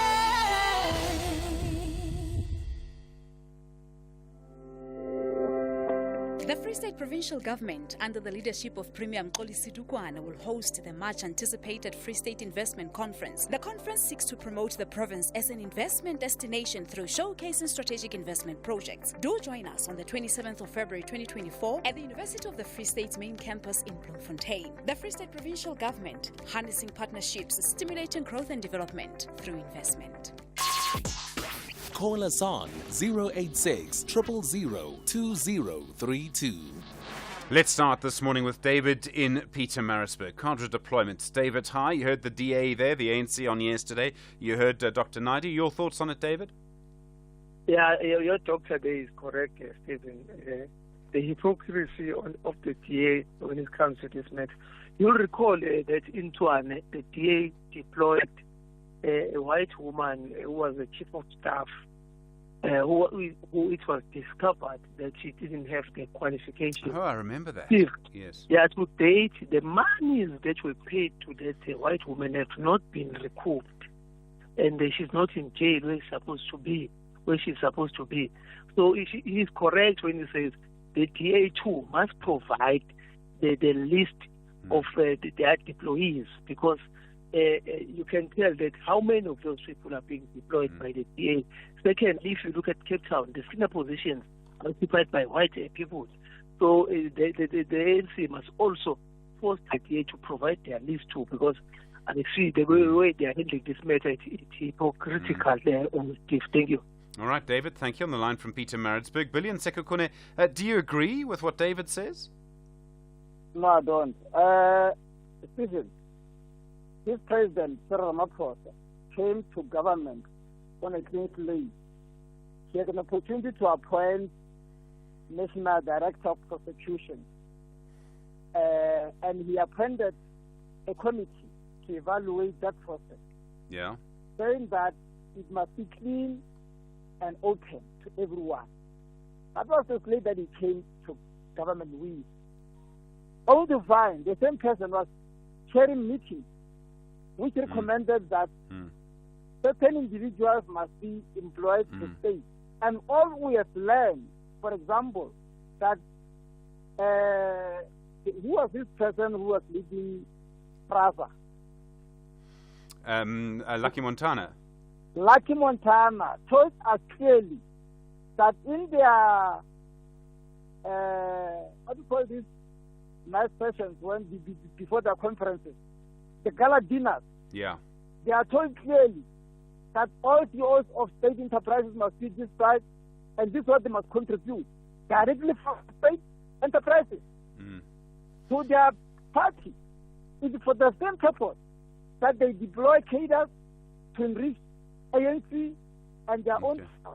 Now, we are saying that is wrong. We are not saying the DA is not doing that. If the DA is doing that equally, is wrong. Because this country is based on equality before law. Now, if we go for an interview, Stephen and Billy, and only to find that Billy is already employed, how fair is that? No, sure. All right, Billion Sekukune, interesting point. Thank you. Clement on the line from Polokwane. Hi. Hi, Stephen. How are you? Yeah, I'm well. Go for it. All right, man. I think to be fair to DA, I don't remember anyone asking for the minutes of their deployment meetings. And now people are saying they must release them to who? Is there anyone who requested for them? Okay, but I mean, if I'm going to insist that you as Clement must behave in a particular way, shouldn't I also behave in a particular way? Yes, but now they claim that they are behaving in that particular way, and we never said, you Stephen, you have never said formally, DA, give us the minutes. And they said, they didn't say no. And ANC has never requested them. I think no one requested for those things. I think the ANC might have challenged them yesterday to release theirs. I think I might have seen that in a statement somewhere. No, if they did, they should do it formally in the same way that DA did it and requested them. And they must tell us whether they said no. If they said no, then they must go to court in the same way that DA did. But basically, no one is asking for these things formally. We are asking for them in the media. I don't know whether they must just release them and put them on Facebook or what. People must ask for these things. Don't get them. Yeah. All right, Clement and Polokwane. Thank you. Yeah. Interesting point. And Paul, let's go back to Sekukune. And Paul, hi. Yes.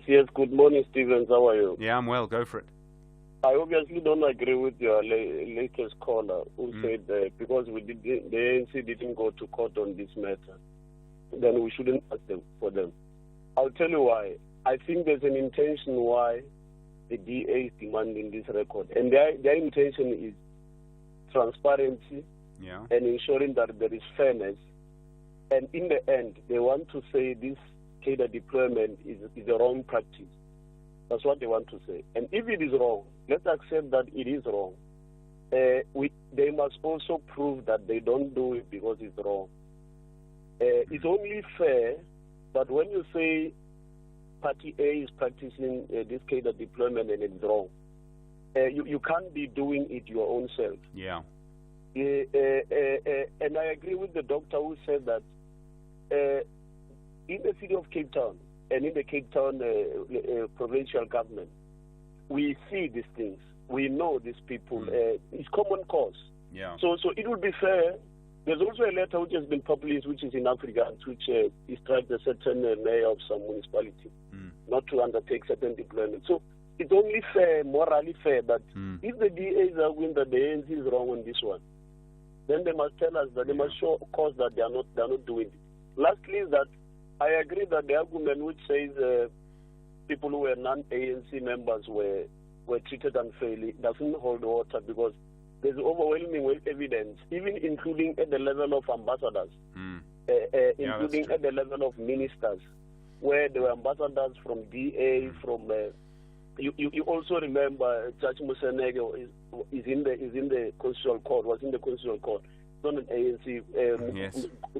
The former legal advisor to President Begi, Mjangu Kumbi. There are many, there are many who are not from there. So we shouldn't just say things because it sounds good to say that. But one day, Stephen, we will have to define this use of the word cadre. Yeah. Because I think we are confusing card carrying and cadre. Because for the ANC, when you talk about a cadre, you mean something else and of higher qualification and discipline. So just that the DA ran away with this distortion of the meaning of the word cadre, they confuse it with membership. But I think it's fair for all of us, including you people in the media, to demand that the DA must prove that they are not doing what they don't want the ANC to do. All right, and Paul Nsekekune, thank you for that. You were there, SFM, leading the conversation, 8 o'clock. Independent and impartial. This is SAFM News. Thank you, Stephen. In your top stories, COSATU critical of budget's lack of economic growth interventions and reaction to Enyobeni Tavern owners being found guilty. This is SAFM News. A very good morning. I am Luyanda Maume. COSATU has criticized the Finance Minister Enoch Godongwana's budget, saying it has no budget for interventions aimed at growing the economy. Godongwana delivered a budget that painted a picture of fiscal constraint and debt escalation. COSATU's parliamentary coordinator, Matthew Parks. We think it's a mixed bag. There's some good things. There's some things we're quite disappointed by. We appreciate it's under very difficult circumstances for government, but we really hope to see a much more aggressive budget which is going to grow the economy, reduce unemployment, really escalate the fight against crime and corruption. We didn't really get that out of the budget. So there are some positive things about getting debt relief to ESCOM, giving some additional loans, guarantee support to Transnet. Those are critical. We support withdrawing some of the reserve funds in the Reserve Bank to help government plug the fiscal holes. But we don't really see out of it what is going to get us out of this economic rut and what's going to get us out of this rut fast enough. Meanwhile, Godongwana says National Treasury is expecting the country's economy to grow by 1.3% this year. It's estimated that real growth figure for 2023 will be revised down to 0.6% from 0.8% estimated at 2023 mid-term budget. The revision is due to the blackouts and the country experiencing an energy crisis. Godongwana says the government's continued operational failures in electricity supply and freight rail, as well as ports, remains a constraint on the output. South Africa's near-term growth remains hamstrung by lower commodity prices and structural constraints. We estimate real GDP growth of 0.6% in 2023. This is down from 0.8% growth estimated during the medium-term budget policy statement. The revision is due to weaker than expected outcomes in the third quarter of 2023, particularly in household consumption and fixed investment. The ANC has defended its decision to support the impeachment of the Western Cape Judge President John Hlophe and the retired Judge Nkola Motata. The ANC ordered its MPs to vote in favor of the impeachment of the two judges. Hlophe and Motata are the first judges in democratic South Africa for whose removal Parliament has voted. ANC Secretary General Fikile Mbalula says their support for the removal of the two judges is in line with upholding the rule of law. We are voting for the impeachment in Parliament. We are voting for impeachment because we believe in the rule of law. And in this particular instance, all of these have undergone all the processes that it did. Now, the last stage is the legislature in terms of the majority of those who agree with what needs to happen. Eskom has announced the escalation of rolling blackouts to stage 4 with effect from 4 o'clock this morning. Earlier, the power utility suspended the rolling blackouts during the day for the rest of the week. Eskom says the escalation follows the loss of 6 generating units across Kendal and Duba power stations in Mpumalanga. It says stage 4 rolling blackouts will remain in place indefinitely. The parents of the young people who died at the Enyobeni Tavern in East London in the Eastern Cape have welcomed the guilty verdict of the tavern owners. Siakangela and Vuyokazi Ndevu appeared in the regional court yesterday and were found guilty of selling alcohol to minors. This follows the death of 21 young people at the tavern nearly 2 years ago. One of the parents, Domzonke Mkangala, says they look forward to sentencing. We're looking forward into the sentencing, hoping that they will get a sentencing that they deserve. We wish that they could be jailed so that they could learn the lesson, giving the lesson to all other tavern owners outside there, not to sell alcohol to the underage, and it also paving a way to the inquest.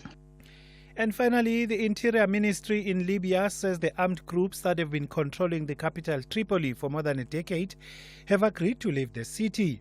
The minister said the capital would be policed by regular forces. The BBC's Lipika Pelham reports. Libya has been battered by various armed forces which emerged from the militias that filled a security vacuum created by the 2011 overthrow of Muammar Gaddafi. These groups have been most visible at major intersections and roundabouts, where their masked members control checkpoints, blocking traffic with armoured vehicles. After being granted special status in 2021, rival groups fought violent street battles. The fighting between two groups in August left 55 people dead. The Interior Minister said from now on there would be no more armed groups on Tripoli's public roads. Recapping your top story, COSATU has criticized the Finance Minister's budget, saying it has no budget for interventions aimed at growing the economy. For SAFM News, I am Luyanda Maume. Headlines at 8:30. A very good morning to you. In your SFM Sports Headlines, Nedbank Cup action continues tonight. It's AmaZulu taking on Royal AM. King Zwelithini Stadium is where the action is, 7 p.m. And we also have tennis action with Game on Fees. He's through, and that's beating Zhang Zhizheng at the Qatar Open. All this and more just before 8:30. SAFM, guiding you through the rush hour traffic. Stays very heavily backed into Stanton this morning from Randburg and Bryanston areas. Multiple routes on a very heavy jam, probably heaviest they've been for some time. William Mandela going south, Peter Place, Republic Road, even Jan Smuts avoiding the run into Stanton, jamming up through towards Craighall Park. So Ballyclare and Bryanston Drive, any route around central Stanton is backed and stacked this morning. If you're coming from the north or west, coming up from the south, it's not too bad, but northern part's very heavy. Breakdown on the M1 South before William Mandela, so delays there from Rivonia Road. Multi-vehicle pile-up on the N1 South leaving Pretoria, queuing from Montana, from Sevago Makato, all the way down to the N4 Emeletheni Highway. And if you're driving in on the Emeletheni Highway, the N4, there's a truck that's lost a load of gravel just between Vatamas Street and the N1, so that's quite a heavy queue from back at Rousseau Street. Durban, a crash N2 North at Queen Nandi Drive, so you've got a big queue from Umgeni Road. Pretty heavy out to New Germany and Pinetown on the M19, queues towards the Dunkeld Road exit. And Cape Town, a lot of pressure. It should start to ease, but areas like Panorama, Plattekloof, Belleville and Parow all being backed up with some earlier load shedding, which power should be back on now. The traffic should ease, but it is fairly busy. Rob Byrne, SAFM Traffic. SAFM Sunrise. A vivid start to your day. 8 after 8, good morning. You're with SAFM Sunrise. I'm Stephen Grootes. Do you know how much of your day you spend in communication with someone who's not face-to-face? I'm talking about, I suppose, what you're doing now in a way. I'm talking about WhatsApp conversations, email conversations, phone conversations. And up until maybe 80 years ago, it was probably very rare for a person to do it. Hardly ever happened. And then the question becomes, does it change what we say to each other? So let me put it like this. If you're on a phone conversation with someone and you're giving that conversation all of your attention, you're not watching TV or writing a WhatsApp to someone else, you're speaking just to the person on the phone. That's all you're doing. How do you communicate with them? How do you listen to them? How does that conversation happen?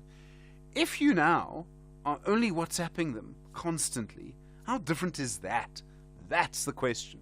We'll be talking about that. We've got a professor of sociolinguistics, really looking forward to it, from 8:30. All right, we'll take your calls. Good to hear from you. Haven't had much chance to hear from you this morning because there's a lot to talk about with cadre deployment, the judges yesterday, all of these things. 086 000 2032 at 9 after 8. Eskom understands that electricity is an integral part of running a business. However, electricity demand is currently higher than supply, and energy efficiency is critical. Businesses are encouraged to reduce consumption between 7 a.m. and 6 p.m. by not leaving electrical equipment on standby mode, as well as turning off unnecessary lighting. We can reduce load shedding by working together. Every kilowatt counts. After a narrow 1-0 victory on home soil, Modern Future want to do it again away from home. Meanwhile, Matatansa Putori says their kindness ended in Cairo. This is the Confederation Cup. Catch the return leg group stage clash between SuperSport United FC and Modern Future FC this Sunday, 25 February at 3 p.m. Live on SABC Sport on DTT Channel 4. Also available on SABC Plus and SABCSport.com. Hashtag We Loved Here. Proudly brought to you by SABC Sport. For the love of the game.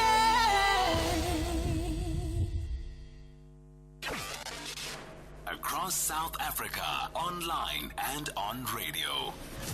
SAFM, let's talk. All right, your views. Cadre deployment, a big issue. The impeachment of Judge John Klophe and Judge Nkola Matata yesterday in Parliament. Still keep their titles for the moment, I think. The Inyobeni Tavern as well, that judgment. 2 people found guilty there of knowingly selling alcohol, liquor to underage children. Of course, still so many questions about that. 086 000 2032. Gift Nkondi has got in touch, as spokesperson for the ANC in the Eastern Cape. Gift, hi.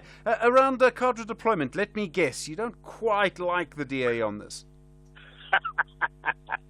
Good morning, Stephen, and good morning to your listeners. Look, I think your guest before the news, I just forgot his name. It was Dr. Seelan Naidu, yeah. Dr. Seelan Naidu, I think it was spot on, and I think you must invite him for some time just to elaborate on this issue because it was quite elaborative on the matter. But I think you recall, Stephen, that some political analysts and commentators here in this country have got a selective amnesia, in particular on this issue of deployment of cadres to the state. I have taken note of some political analysts, and I was glad that you named this analyst called Sandile Swana, who spoke on your radio and sometime even on TV last week, who was on record saying that the ANC only deployed cadres and ignored qualified individuals from other parties in our country. And I think his was disingenuous because, for the record, Stephen, you recall at some time during Mbeki's presidency, you had Advocate Mojaki Gumbi, who was a known Azapo leader, was Mbeki's legal advisor. You had former Azapo leader, also Professor Itumeleng Mosala, who was the DG of Arts and Culture. You still remember Dr. Gilingwe Mayende, who was from the PAC, was once the DG for Land Affairs. You had also Jack van der Merwe, who was the CEO of Gautrain, who was not an ANC member or a sympathizer, but just a skilled and competent South African. So we can go on, Stephen, that we have many examples. I mean, the former DG of Treasury, Lesego Kanyako, who served 10 years there and now is the governor of the Reserve Bank. I mean, he's a cadre, competent, skilled and qualified. So we have many South Africans who are qualified, not necessarily in the ANC, but generally still South Africans. Okay. So DA on this particular issue is just disingenuous, trying to call some political points, but analysts in particular, Stephen, some journalists in the electronic media must do their work. Some analysts must not come on radio, on TV, and lie to South Africans. Well, hold on, Gift. I think we have a right to get lots of different opinions, and not everyone is going to agree with your view. So I think people have a right to express different opinions, and our job is to get different opinions. One of the reasons we had Dr. Naidu and we had Sandile Swana. I mean, people are allowed different views. Yeah, but Sandile Swana must not lie. That's my point. Okay, well, he must not lie. Disagree with that. Gift, let me just put one other question to you. The courts have ruled, and this is where they've gone against the ANC in transparency. Let me just be very clear here. As a journalist, I'm always going to argue for transparency. I think that's one of my jobs. But the point I'm trying to get is that I accept, to an extent, I mean, it's not really my view that matters, but the judges said yesterday that a governing party has the right to influence appointments in government. It sort of makes sense to me. I I do wonder about the idea of people in a room or a WhatsApp group. I mean, there could be trading appointments for all I know. One person wants this person, one person wants that person, so they do a deal, for different jobs, things like that. Do you accept that it must be transparent? There must be transparency, Stephen. As long as all those individuals who get appointed are individuals who are skilled, who are professionals, who are competent for the job. But unfortunately, I've not seen those WhatsApp groups. I can't say and comment on something that I've not read or seen. All right, Gifton Kondi, thank you for calling in as a spokesperson for the ANC in the Eastern Cape. Bekela, on the line from Cape Town, you want to talk about the impeachment of the 2 judges yesterday. Hi. Yes, Stephen. I'm an irregular caller, but a regular listener of your program. Welcome.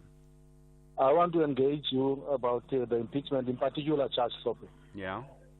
Former President Jacob Zuma is on record saying that he has never seen the face of a teacher standing in front of him. But it's possible to get the judge president in such deep water. It's just surprising. That's all I wanted to say. I'm not entirely sure. You're just going to have to explain what Zuma said. Just say that more clearly. I didn't quite hear you. Judge President Sope is impeached because of the influence he had on the other judges. Yeah. To do favors for former President Jacob Zuma. Yeah. And Jacob Zuma is on public saying that he's never been to formal school. And now he ended up putting Judge Sope in such deep hot water. Well, I mean, but it was Judge Slope's actions. I mean, Judge Slope must surely take accountability for his own actions, like I must take accountability for what I say on the radio.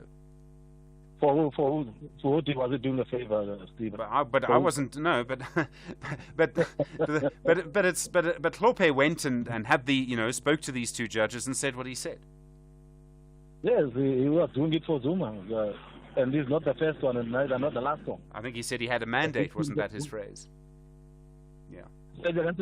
I think Judge Slope said that he had a mandate. If he had a mandate, why is he so in water in trouble? Yeah. No, I know. He had no mandate. He tried to influence the other judges. Yeah. All right, Bekela. Thank you, Stephen. Thank you, Bekela. And please do feel free to call again. Good to hear from you. Let's go to John in Polokwane on cadre deployment. John, hi. Yes, thanks, Stephen, for taking my call. Look, I don't agree with this kind of judgment that agreed that DA should have access to the records. It's like saying because people are divorcing each other and fighting in marriages, then marriage is wrong. I don't think that's the case.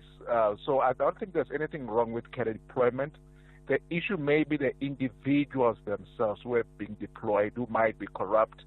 But cadre deployment as a tool, there is nothing wrong with it. No political party that's in charge of the country can employ somebody from another, party, especially in positions of where there's issues of state risk and all that. Okay. So, Say, for example, there was a person convicted of corruption. This is just a hypothetical example. As far as I know, this has never happened. But say a person is convicted of corruption and is then appointed by the Democratic Alliance to a very senior position in the Western Cape provincial government, right? So your and my tax money is paying this person's salary. And this person did whatever it is, a terrible thing, whatever. Don't you think we have a right to know who made the decision and how it was made? We do have the right to know who made the decision, but now we can't entirely paint DA we can't really blame DA as a party. Really? I don't think Come we can on, do that. Surely. We can blame the individual. I just gave an example of marriage. We can Yeah. blame the individual, but not the entire cadre deployment system.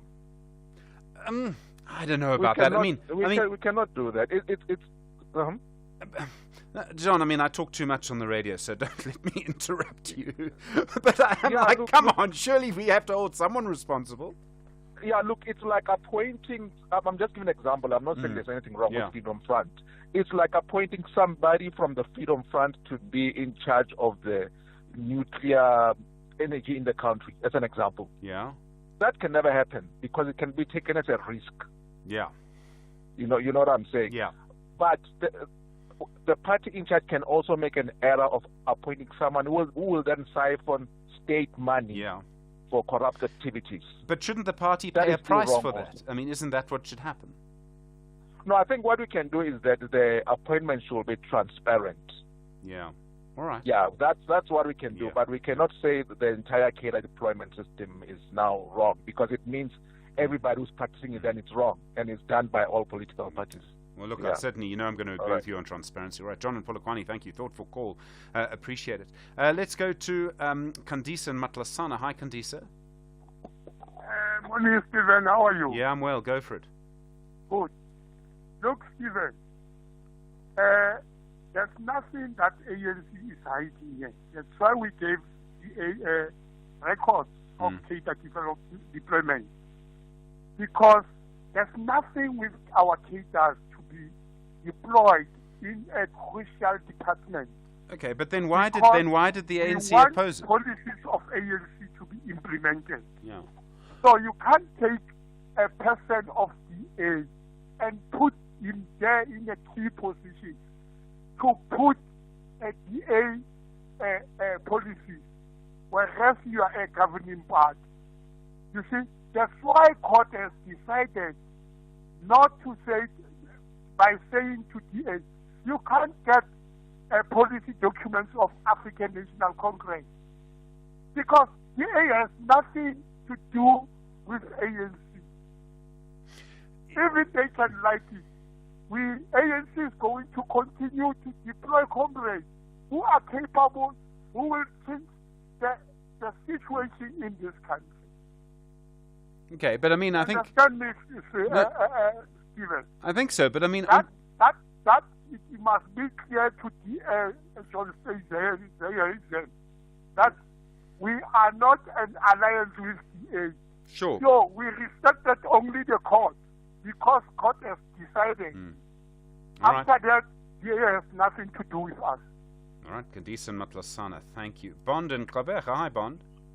Hi, Stephen. Sorry, man, I was not intending to come in so soon after last week, but I just want to comment on cadre deployment. This concept has been used differently.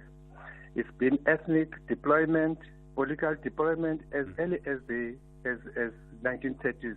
You know, the Grootes On, it was at the center of Africana economic empowerment. It ensured that people were deployed in strategic positions, including parastatals, ESCOM, ISCO, all of those. And Bond, I remember reading the book, The Super Afrikaners, I think it was called, that explained how this worked. And there was this moment in Parliament just after the Second World War, in the whites-only Parliament, where one person, one white MP, accused the other white MP of being a racist for only employing English people. Yes. It's astonishing. And what was strange was that the trade unions were in support of that. Job reservation occurred because of this ethnic economic empowerment.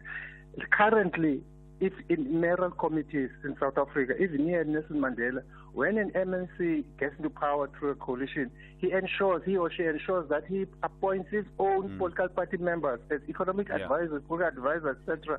It's happening right now, so we can be opening a can of worms if you say it is illegal. It's practice all over. Lastly, and in finishing, when you have a manifesto, you must ensure that there are people that are trusted to ensure that what you said in the manifesto and in power is going to be implemented.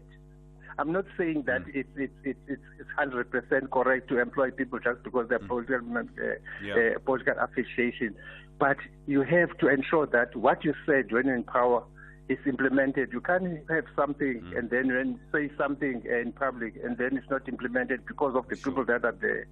So it says, there's mountains. Really, the DA consists of the National Party. So some members of the National Party who are part of the should remind the DA, we practiced this since the 1930s up to 1994.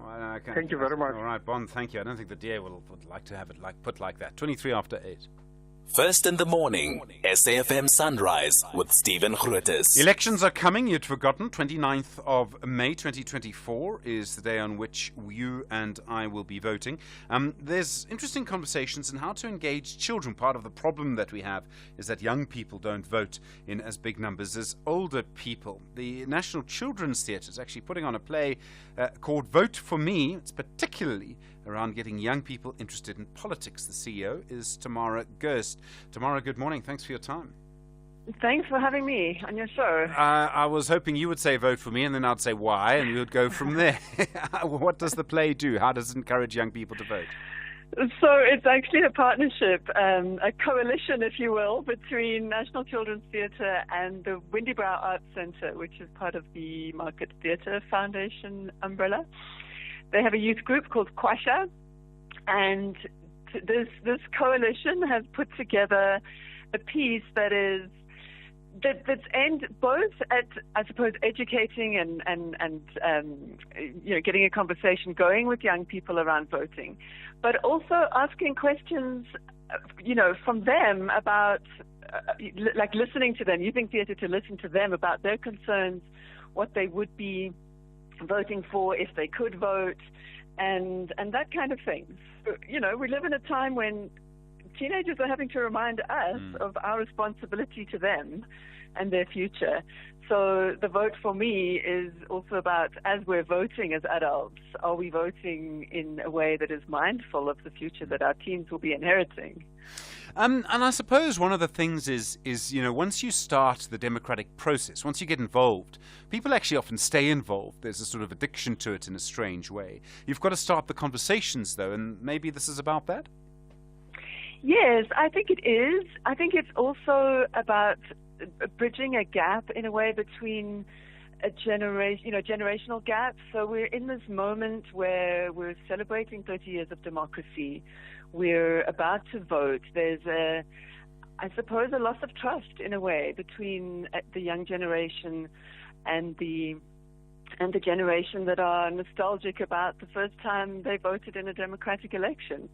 And this production aims to interrogate that in a little way and perhaps, if not bridge that gap, at least get some conversation going around it. One of the things that's interesting around younger people, I mean, if you look at people at school, for example, they're coming into their power. They don't have power, and they'll know they don't have the power to vote. And I think that can lead to a sense of disengagement.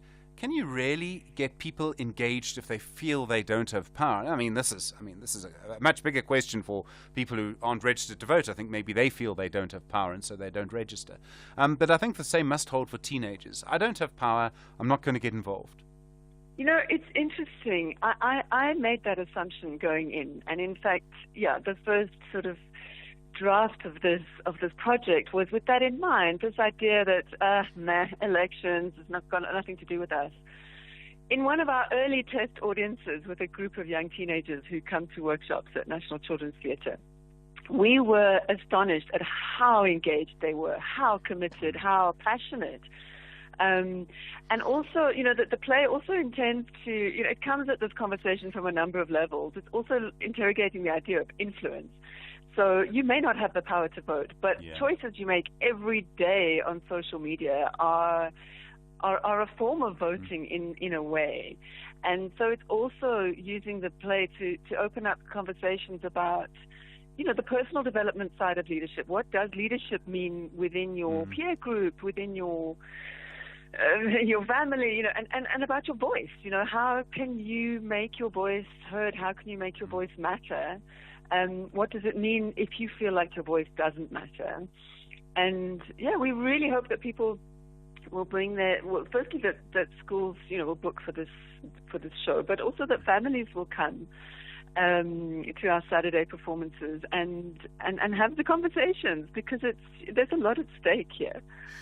Tamara Gers, thanks very much indeed. See you at the National Children's Theatre. It's called Vote For Me, not her, not me. Vote For Me is the name of the production. 28 after 8. This is SAFM Sport with Zai Khan. Zai, good morning. Amazulu. Amazulu, well, there's a KwaZulu-Natal derby ahead of them in their Nedbank Cup clash with KwaZulu-Natal rivals Royal AM. Usutu will begin their pursuit of Cup glory at Moses Mabhida Stadium against an inconsistent Twisley-Twasla side. 7 p.m. today is the kickoff. Now, the Royal AM head coach, John Maduka, feels that given Amazulu's form against them in recent times, his side will approach the game without any pressure. We're looking forward to the game, and we will plan well. We'll try as much as we can, to compete in each and every situation in the field of play. They're a good team. They're a good team, good players. We know their strength. We have to make sure that we try and deal with their strength, and at the same time also exploit from their weaknesses as well. So, we're looking forward to the game, and I'm sure it's going to be very interesting this time. Now, Richards Bay FC will host Polokwane City in the first round of their Nedbank Cup encounter. King Zwelithini Stadium is where it will be currently played. The KwaZulu-Natal outfit are struggling in the DStv Premiership, sitting second from the bottom. Their coach, Vilakazi, says they don't have any luxury to choose games. They will give the Nedbank Cup the same respect and redeem themselves. So when you are coming from a lose, you are definitely looking to win a game that you are facing at that particular time. So it's not going to be an easy one, we know, but we must take advantage of playing at home and try by all means to dominate and dig deep in terms of grinding for results going to another game. And finally, some tennis action. Game on fees came from behind to win by 2 sets against Xi Jinping in the last 16 of the Qatar Open in Doha. And Andrei Rublev beat the veteran Richard Gasquet in straight sets in his round of 16 at the Qatar Open. That's how we wrap up Sport on Sunrise. We'll bring you more on SFM around 12:30. I'm Zai Khan. Zai, thanks very much indeed. How does how we communicate change what we communicate? That's next. Just gone 8:30. Thank you, Stephen. In your headlines, the rand and international dollar bonds jumped after the finance minister Enoch Godongwana said the government would tap 150 billion rand from a Reserve Bank administered contingency account to limit borrowing. He made the statement in his budget speech at the Cape Town City Hall yesterday. Meanwhile, COSATU has criticized the finance minister's budget, saying it has no budget for interventions aimed at growing the economy. Godongwana delivered the budget that painted a picture of fiscal constraint and debt escalation. And the UK, France, Canada and Germany have used their speech at the start of the G20 meeting in Brazil to condemn Russia for the murder of Alexei Navalny, who died in prison in the Arctic last week. I'll have details on these and other stories at 9. SAFM, guiding you through the rush hour traffic.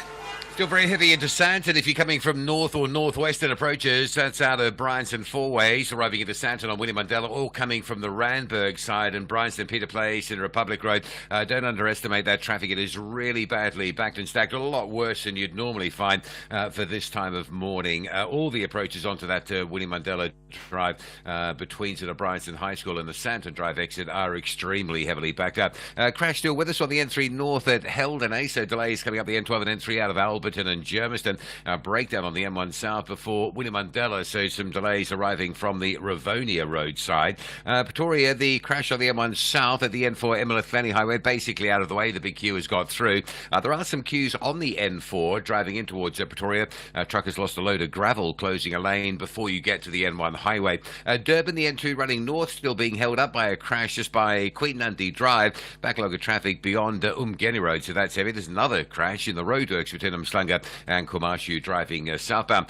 Cape Town traffic this morning, the N1 inbound still fairly slow from Plattercliff Hill. There is a crash on the side of the road by Plattercliff Road. It stays busy then right through to the CBD. M3 is fairly slow from the bottom of Weinberg Hill all the way to UCT, and plenty of traffic jamming on the N2 inbound. You'll pick up a queue at Robert Sobukwe and you'll stay in it until Hospital Bends. Rob Byrne, SAFM Traffic. Mediated conversation on SAFM. 28 minutes now to 9 the time for your mediated conversation this Thursday morning. How often are you communicating with someone who is not in the same room, not face to face with you? So, for example, at the end of a day, look at the number of WhatsApp messages you have sent or received. You may find actually you're spending really your entire day constantly communicating with people who are not face to face. And this is actually a very new thing for humanity. Up until, I don't know, maybe the 1970s in South Africa, perhaps, most people in the world would only really communicate with people they were in the same room with, face to face. Since then, of course, well, everything has changed. First, for most people, landline phones, then cell phones, then SMSs, then I think probably mix it or WhatsApp in particular, and Facebook. Now, of course, there's a huge choice of communications tools. But how does this change the way we communicate? In other words, how has it changed what we really say to each other? Sometimes it leads to the creation of new words, grammar changes, the actual language we use changes, but the actual meaning of what we say to each other changes because of how we communicate. This is your mediated conversation this morning. First, Stephen Ambrose is a tech expert and CEO of Dr. Insight Data. Then Lynette Andermark is a tech expert and digital marketer. And finally, Professor Tabodit Sellers, an associate professor of sociolinguistics and linguistic anthropology at the Tshwane University of Technology. We start then with Stephen Ambrose. Stephen, good morning. Thanks for your time. Good morning. Always a pleasure. 80 years ago, I think for most people to hear the voice or read the words of another person in direct communication with them would have been quite rare. How did things change when landline phones first came in? Well, essentially, it completely unlocked the ability for people to travel and to communicate quickly and effectively over enormous distances. I mean, before that, there was the telegraph and a whole lot of other semi-electronic, where they were sending sort of messages in a form of essentially Morse code over an electronic line using a tap, tap, tap interrupted thing. But when it moved into the era where you could actually hear and speak to the person, obviously the amount of information that you could share jumped exponentially. You could now discuss and converse about so many different things. So it really did enter an era. Humanity entered an era of knowledge sharing, knowledge exchange, and communication that completely changed things. Remember, there was radio to some extent, but this became a platform that everybody could use at some level, at some time. When you spoke to someone on a landline, so it would be one person talking to one other person, and probably then doing nothing else. You weren't reading a book or tapping out a WhatsApp. You were doing just that one thing. It wouldn't have been a short conversation. It would probably have been quite a long conversation. I mean, the phone was often, if you had one in your house, it was in the hall. You had the conversation in the hall. No, I think you're actually quite incorrect there. The costs and the technologies involved were extremely manual. You had people on both sides. You had telephone exchanges that were full of people switching wires from one place to another. So generally, also the expense, I actually recall that in some of the very early days of communication, it was enormously expensive to phone out of South Africa to any other international destination. So often those communications were short, terse, and to the point. So it definitely wasn't a massive communication tool in terms of length and extent, but it certainly transformed the way that you managed to get information around the world in a quick and effective manner. To speak to someone, you actually had to make sure they were there at the time. You had to catch them at home, for example, or you had to catch them in the office or wherever it was. There was a sort of time problem to landlines. I mean, I'm thinking, say, for example, in the 1980s, if you wanted to speak to your boss, you would have to catch them at a particular point. Correct. You set appointments to have those various calls. And it definitely was an extremely structured environment. It wasn't simply pick up the phone and call. It did become that a little down the road, but people were very purposeful in their communication and the times and the manner in which they did so. So the conversation, in a way, I mean, it's an interesting idea. You make an appointment, and I'm sort of just old enough to remember some of that. So you would actually then maybe have, and I quite like the word you use, structured. The conversation had a point to it. It wasn't just, I want to hear the sound of someone's voice, or I'm driving home now, so I'm going to phone someone. You actually phoned with a reason, with a purpose, I suppose. I recall that in those sort of situations, you actually arranged it beforehand. When you get to X, you would call at this time, or the calls at 8 o'clock at night would be made to your mother, father, whatever. So it was a very structured, very organized, and almost seen as a privilege in some ways to be able to do so. When cell phones came in, and you could always find the person, I think when cell phones first came in, and I remember my first cell phone, probably 2000, when I got to work, I'd actually leave it in my jacket. I wouldn't have it with me. But you could, and that changed quite quickly, but you could always usually find a person and talk to them. So that changed the nature of the conversation again. Well, remember, people used to have to wait to make calls. In other words, if the line was busy, I mean, back in the old sort of landline, there was one line with an operator sharing that single line between many people.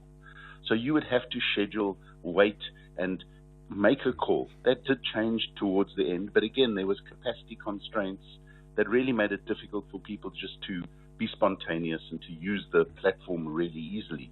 Mobile completely changed that. Suddenly, the communication device became entirely personal. It was yours. It belonged to you. It sat in your pocket, sat on your desk, sat next to the bed. It suddenly became an instant communication device that allowed you to talk anytime, anywhere, anyhow, which is remarkable. Could you maybe also have gone from speaking to your boss once a day or speaking to your partner, if you weren't at home, once or twice a day, to probably having several conversations? I mean, you could check in with someone sort of all the time. So you wouldn't just communicate, once or twice. You communicate much more often. To some extent, yes. But again, in the initial phases, mobile communication was expensive. Not everybody had it. It wasn't as ubiquitous as it is today. So yes, I think that many more communications were had across many more different time zones and platforms in the earlier days. But again, it remained somewhat structured simply because of the cost and the initial scarcity. That fundamentally changed in the last 20, 25 years. Stephen Ambrose, thank you. CEO of Dr. Insight Data. Really appreciate the time. You were there, SAFM, continuing your mediator conversation around how we communicate and how that's changed what we actually say. 20 minutes to 9 the time. Lynette Hindermark is a tech expert and digital marketer. Lynette, good morning. Thanks for your time. Hi, Stephen. Thanks for having me. When cell phones came in, at first you could only make calls. You could have a conversation. Then suddenly you could send an SMS. How big a breakthrough was that? Oh, massive, because, you could get this immediate yes-no response pretty quickly, rather than having to make a phone call for that. And it was also a lot more cost-effective, I think it was Stephen, wasn't it? As the previous speaker said earlier, that, even though people just only had access to the traditional phone in the early days, it was still quite expensive just to make that one call to, get a yes/no answer. And also the immediacy of it. I think that was also such a, such a pro, because if you wanted to know an answer immediately, a simple SMS, you could get that. Did it mean that conversations went from being verbal to text? And this is a big transition I think we're talking about here. I mean, you could end up, answering yes or no, whereas in the past there would have had to be a conversation or something. But yes. Suddenly humanity is going from having a device that is all about the verbal to the written. Yeah, I mean, I suppose this was the intro to proper digital transformation, because, from that verbal, you're going to now text. And it's about the quick response and about also making sure you actually understand what you're saying yes or no to. And of course, that is the downside of text or anything digital really, is you have to totally understand the context. But yes, it started actually getting people used to that idea of, okay, what am I saying yes or no to? It forces people to actually, the intention is to get you to actually read what you're saying yes or no to.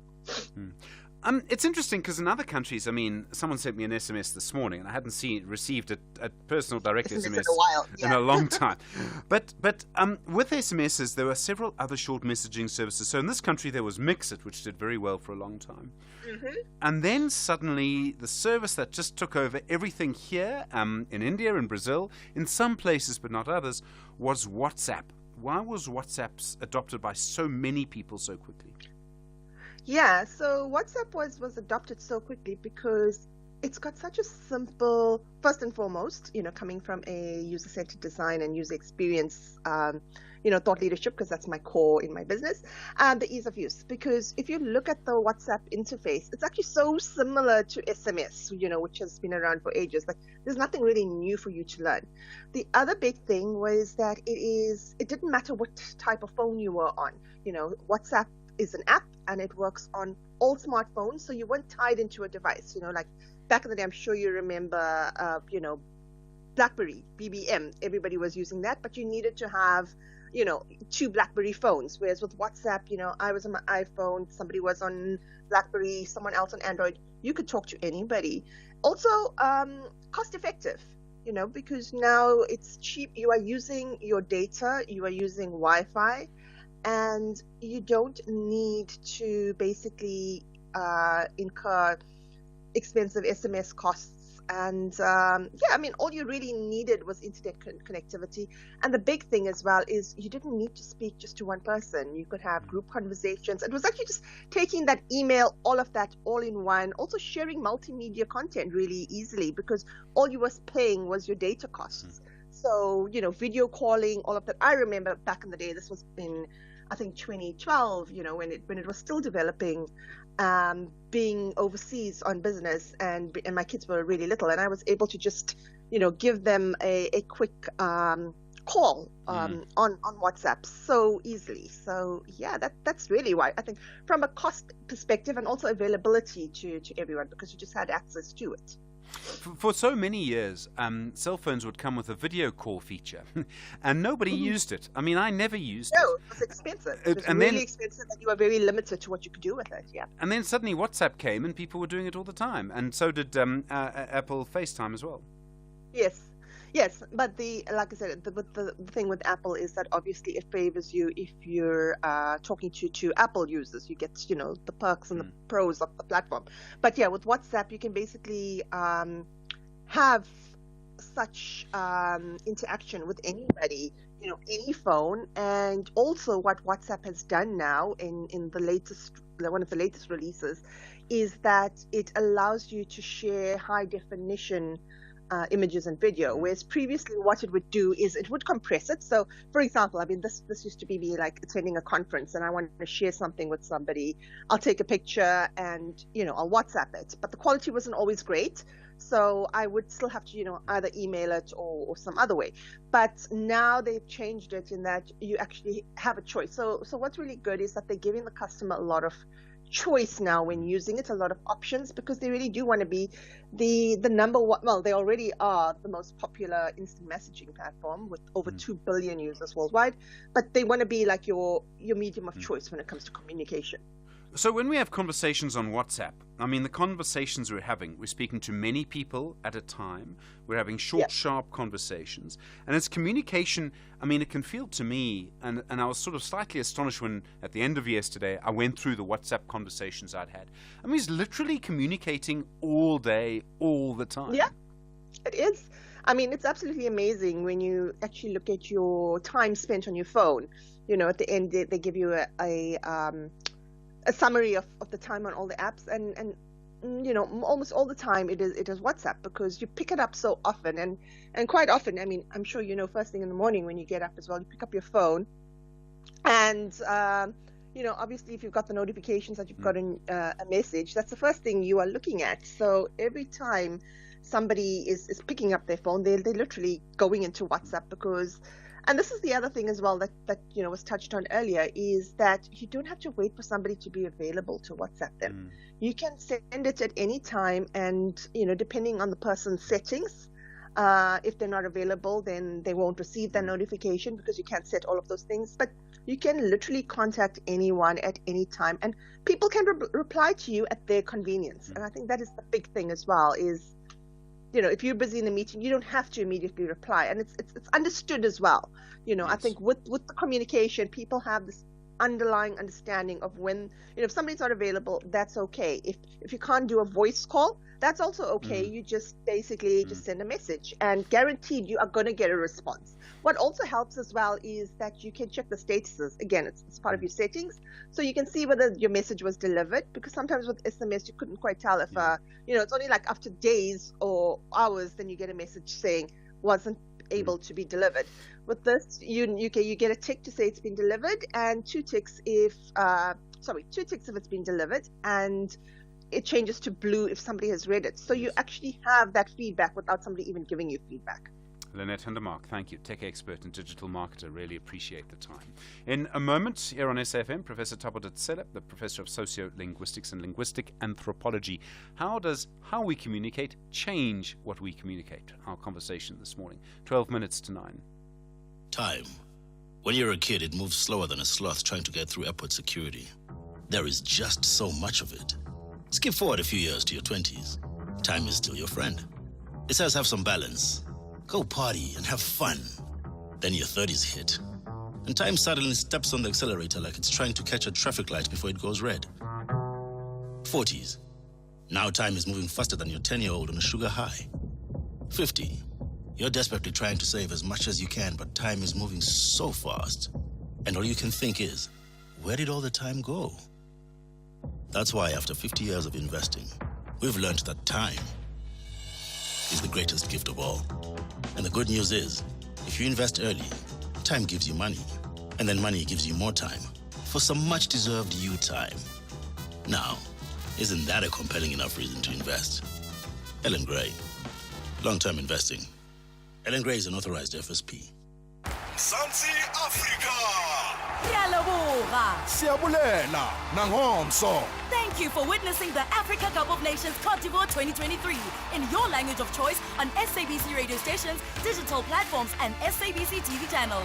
Big ups to Hollywood Bets for being on board. Your magnificent and heartwarming support gave millions of South Africans a spectacular and exhilarating experience during AFCON. Asibonge. Proudly brought to you by SABC Sport. For the love of the game.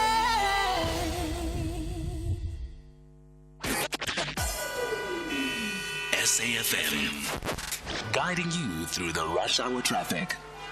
Good morning. Still very heavy into Sandton. All approaches coming in from Bryanston and Randburg sides. All of them. Just put a live pick-up on X.com at Traffic SA, a live sort of representation of the traffic flow, and you can see it, just how bad it is. Winnie Mandela backlogging from beyond the Bryanston High School all the way down to Sandton Drive, and then as you pick up Sandton Drive into Parkmore, behind that, Peter Place, backed up heavily beyond Homestead, deep back into Bryanston, Republic Road out of central Randburg from sort of Jan Smuts is really heavy across to Winnie Mandela. Arriving up on Winnie Mandela from Hyde Park is backlogging, and I think a lot of people avoiding it.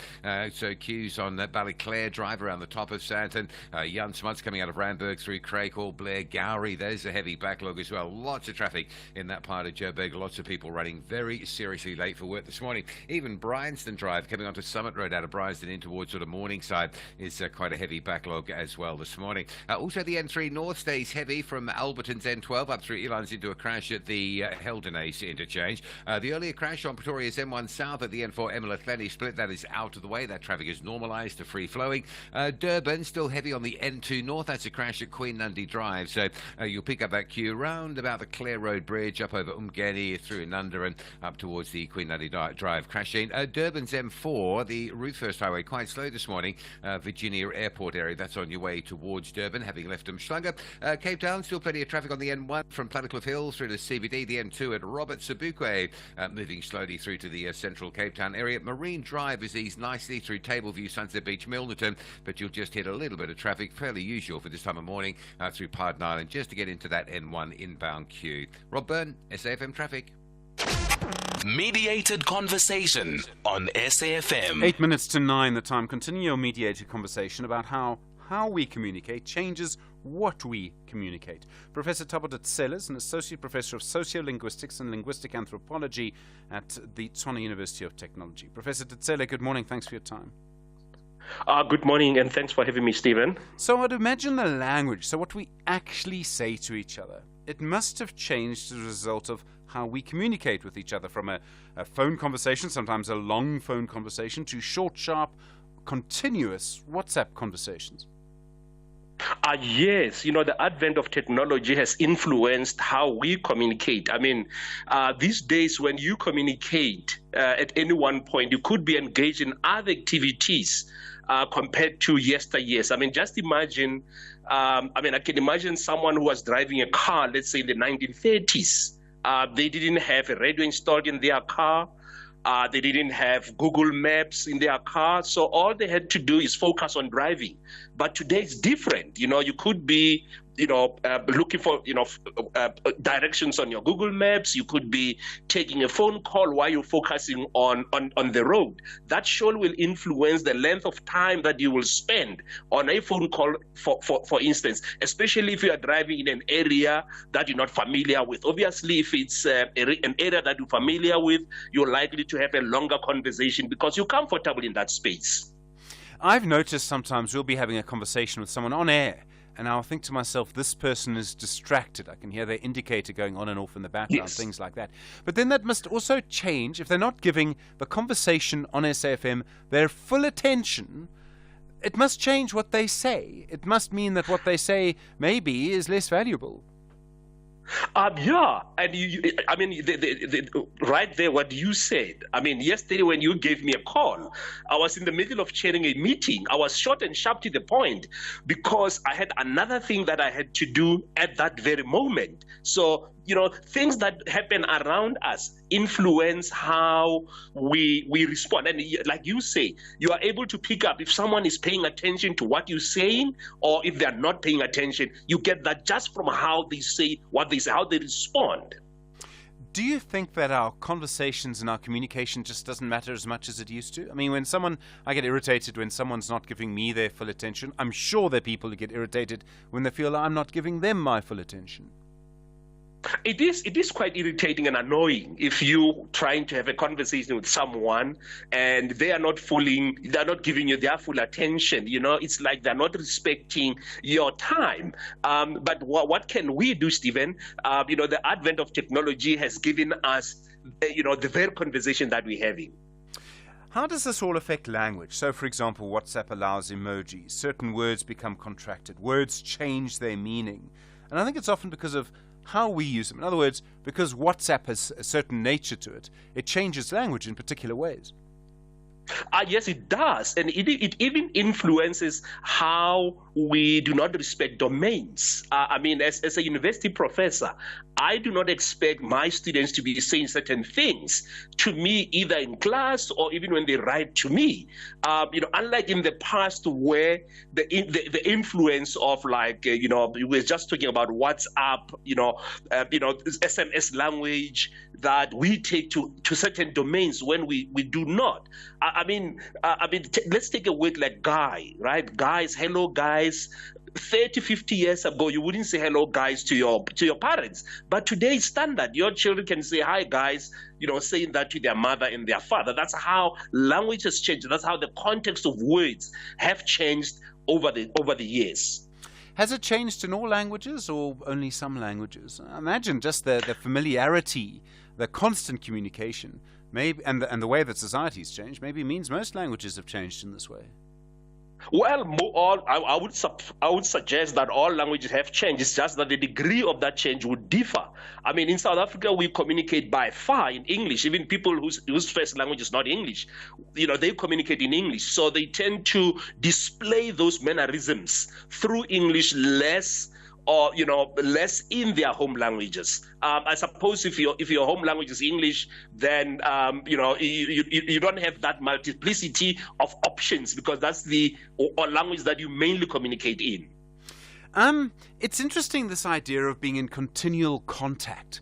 You'll see. There are more cell phones than there are people in South Africa. I think almost it's a large number, and people who can grow up almost far away from each other, but because they're related, will know each other so well. The way that we communicate has changed so dramatically, and I'm interested in this idea of continuous communication. It must change humanity fundamentally from where we were. Yes, even in the past, you probably only spoke to people that you personally knew. In the majority of cases. But today you can have a 20-year relationship with someone that you've never met, that you've only seen on Teams or on Zoom. And then you have good long-distance relationships. They exist because of the type of technology that we have. So it's not that you've seen this person, in person, if that makes sense. It's how familiar you are with this person that you are free. You say something that you'd say to your friends and acquaintances. You'd even say to someone that you've never met because of the advent of technology in the era that we live in. Do you think the rate of communication will only speed up? WhatsApp is sort of almost free now. It won't be long because we are just communicating. The only time we won't be communicating is when we're asleep. It will change. It's inevitable, Stephen. It will change. We now have, artificial intelligence. It's taking us in different directions. You'd be aware that recently there were fake adverts on the internet of people who were purporting to be saying something that really wasn't them. So it's inevitable. As we grow, as our technology grows, there will be influences on how we communicate communicate, I beg your pardon, in the future. It's interesting then, because I think this informality is going to change as well. In other words, we're going to have a lot less formality, and I think that's also part of how language and societies have become more democratic. People are treated equally. In the old days, it wasn't like that at all. Yes. I mean, just now I said that how the word guy is used today, it's not how it was used. One can only, imagine that going forward, communication space is going to get less and less formal and more informal. So it would be okay, at some point, I don't know whether that's going to happen in my lifetime, where a grade 7 learner would say, how's it, my chomi, saying to the principal, and the principal would find that to be normal, to be, acceptable. We get in there at some point, or we will get at some point. Professor Thabo Tsela, thank you. Associate Professor of Sociolinguistics and Linguistic Anthropology at the Tshwane University of Technology. My thanks also to Lynette Hindermark, tech expert and digital marketer, and Stephen Ambrose, who's tech expert and CEO at Dr. Insight Data. We will be back with you tomorrow. Been a busy day. I think it'll be another busy news day, perhaps. From Mdu, Stanza, Melissa, and Paul, myself, look after yourself. You're with SFM leading the conversation. It's 9 o'clock. Independent and impartial. This is SAFM News. Thank you, Stephen. In your top stories, an announcement by Finance Minister sends the rand jumping, and ANC promises detailed response to DA's cadre deployment case loss. And this is SAFM News. A very good morning. I am Luyanda Maume. The rand and international dollar bonds jumped after the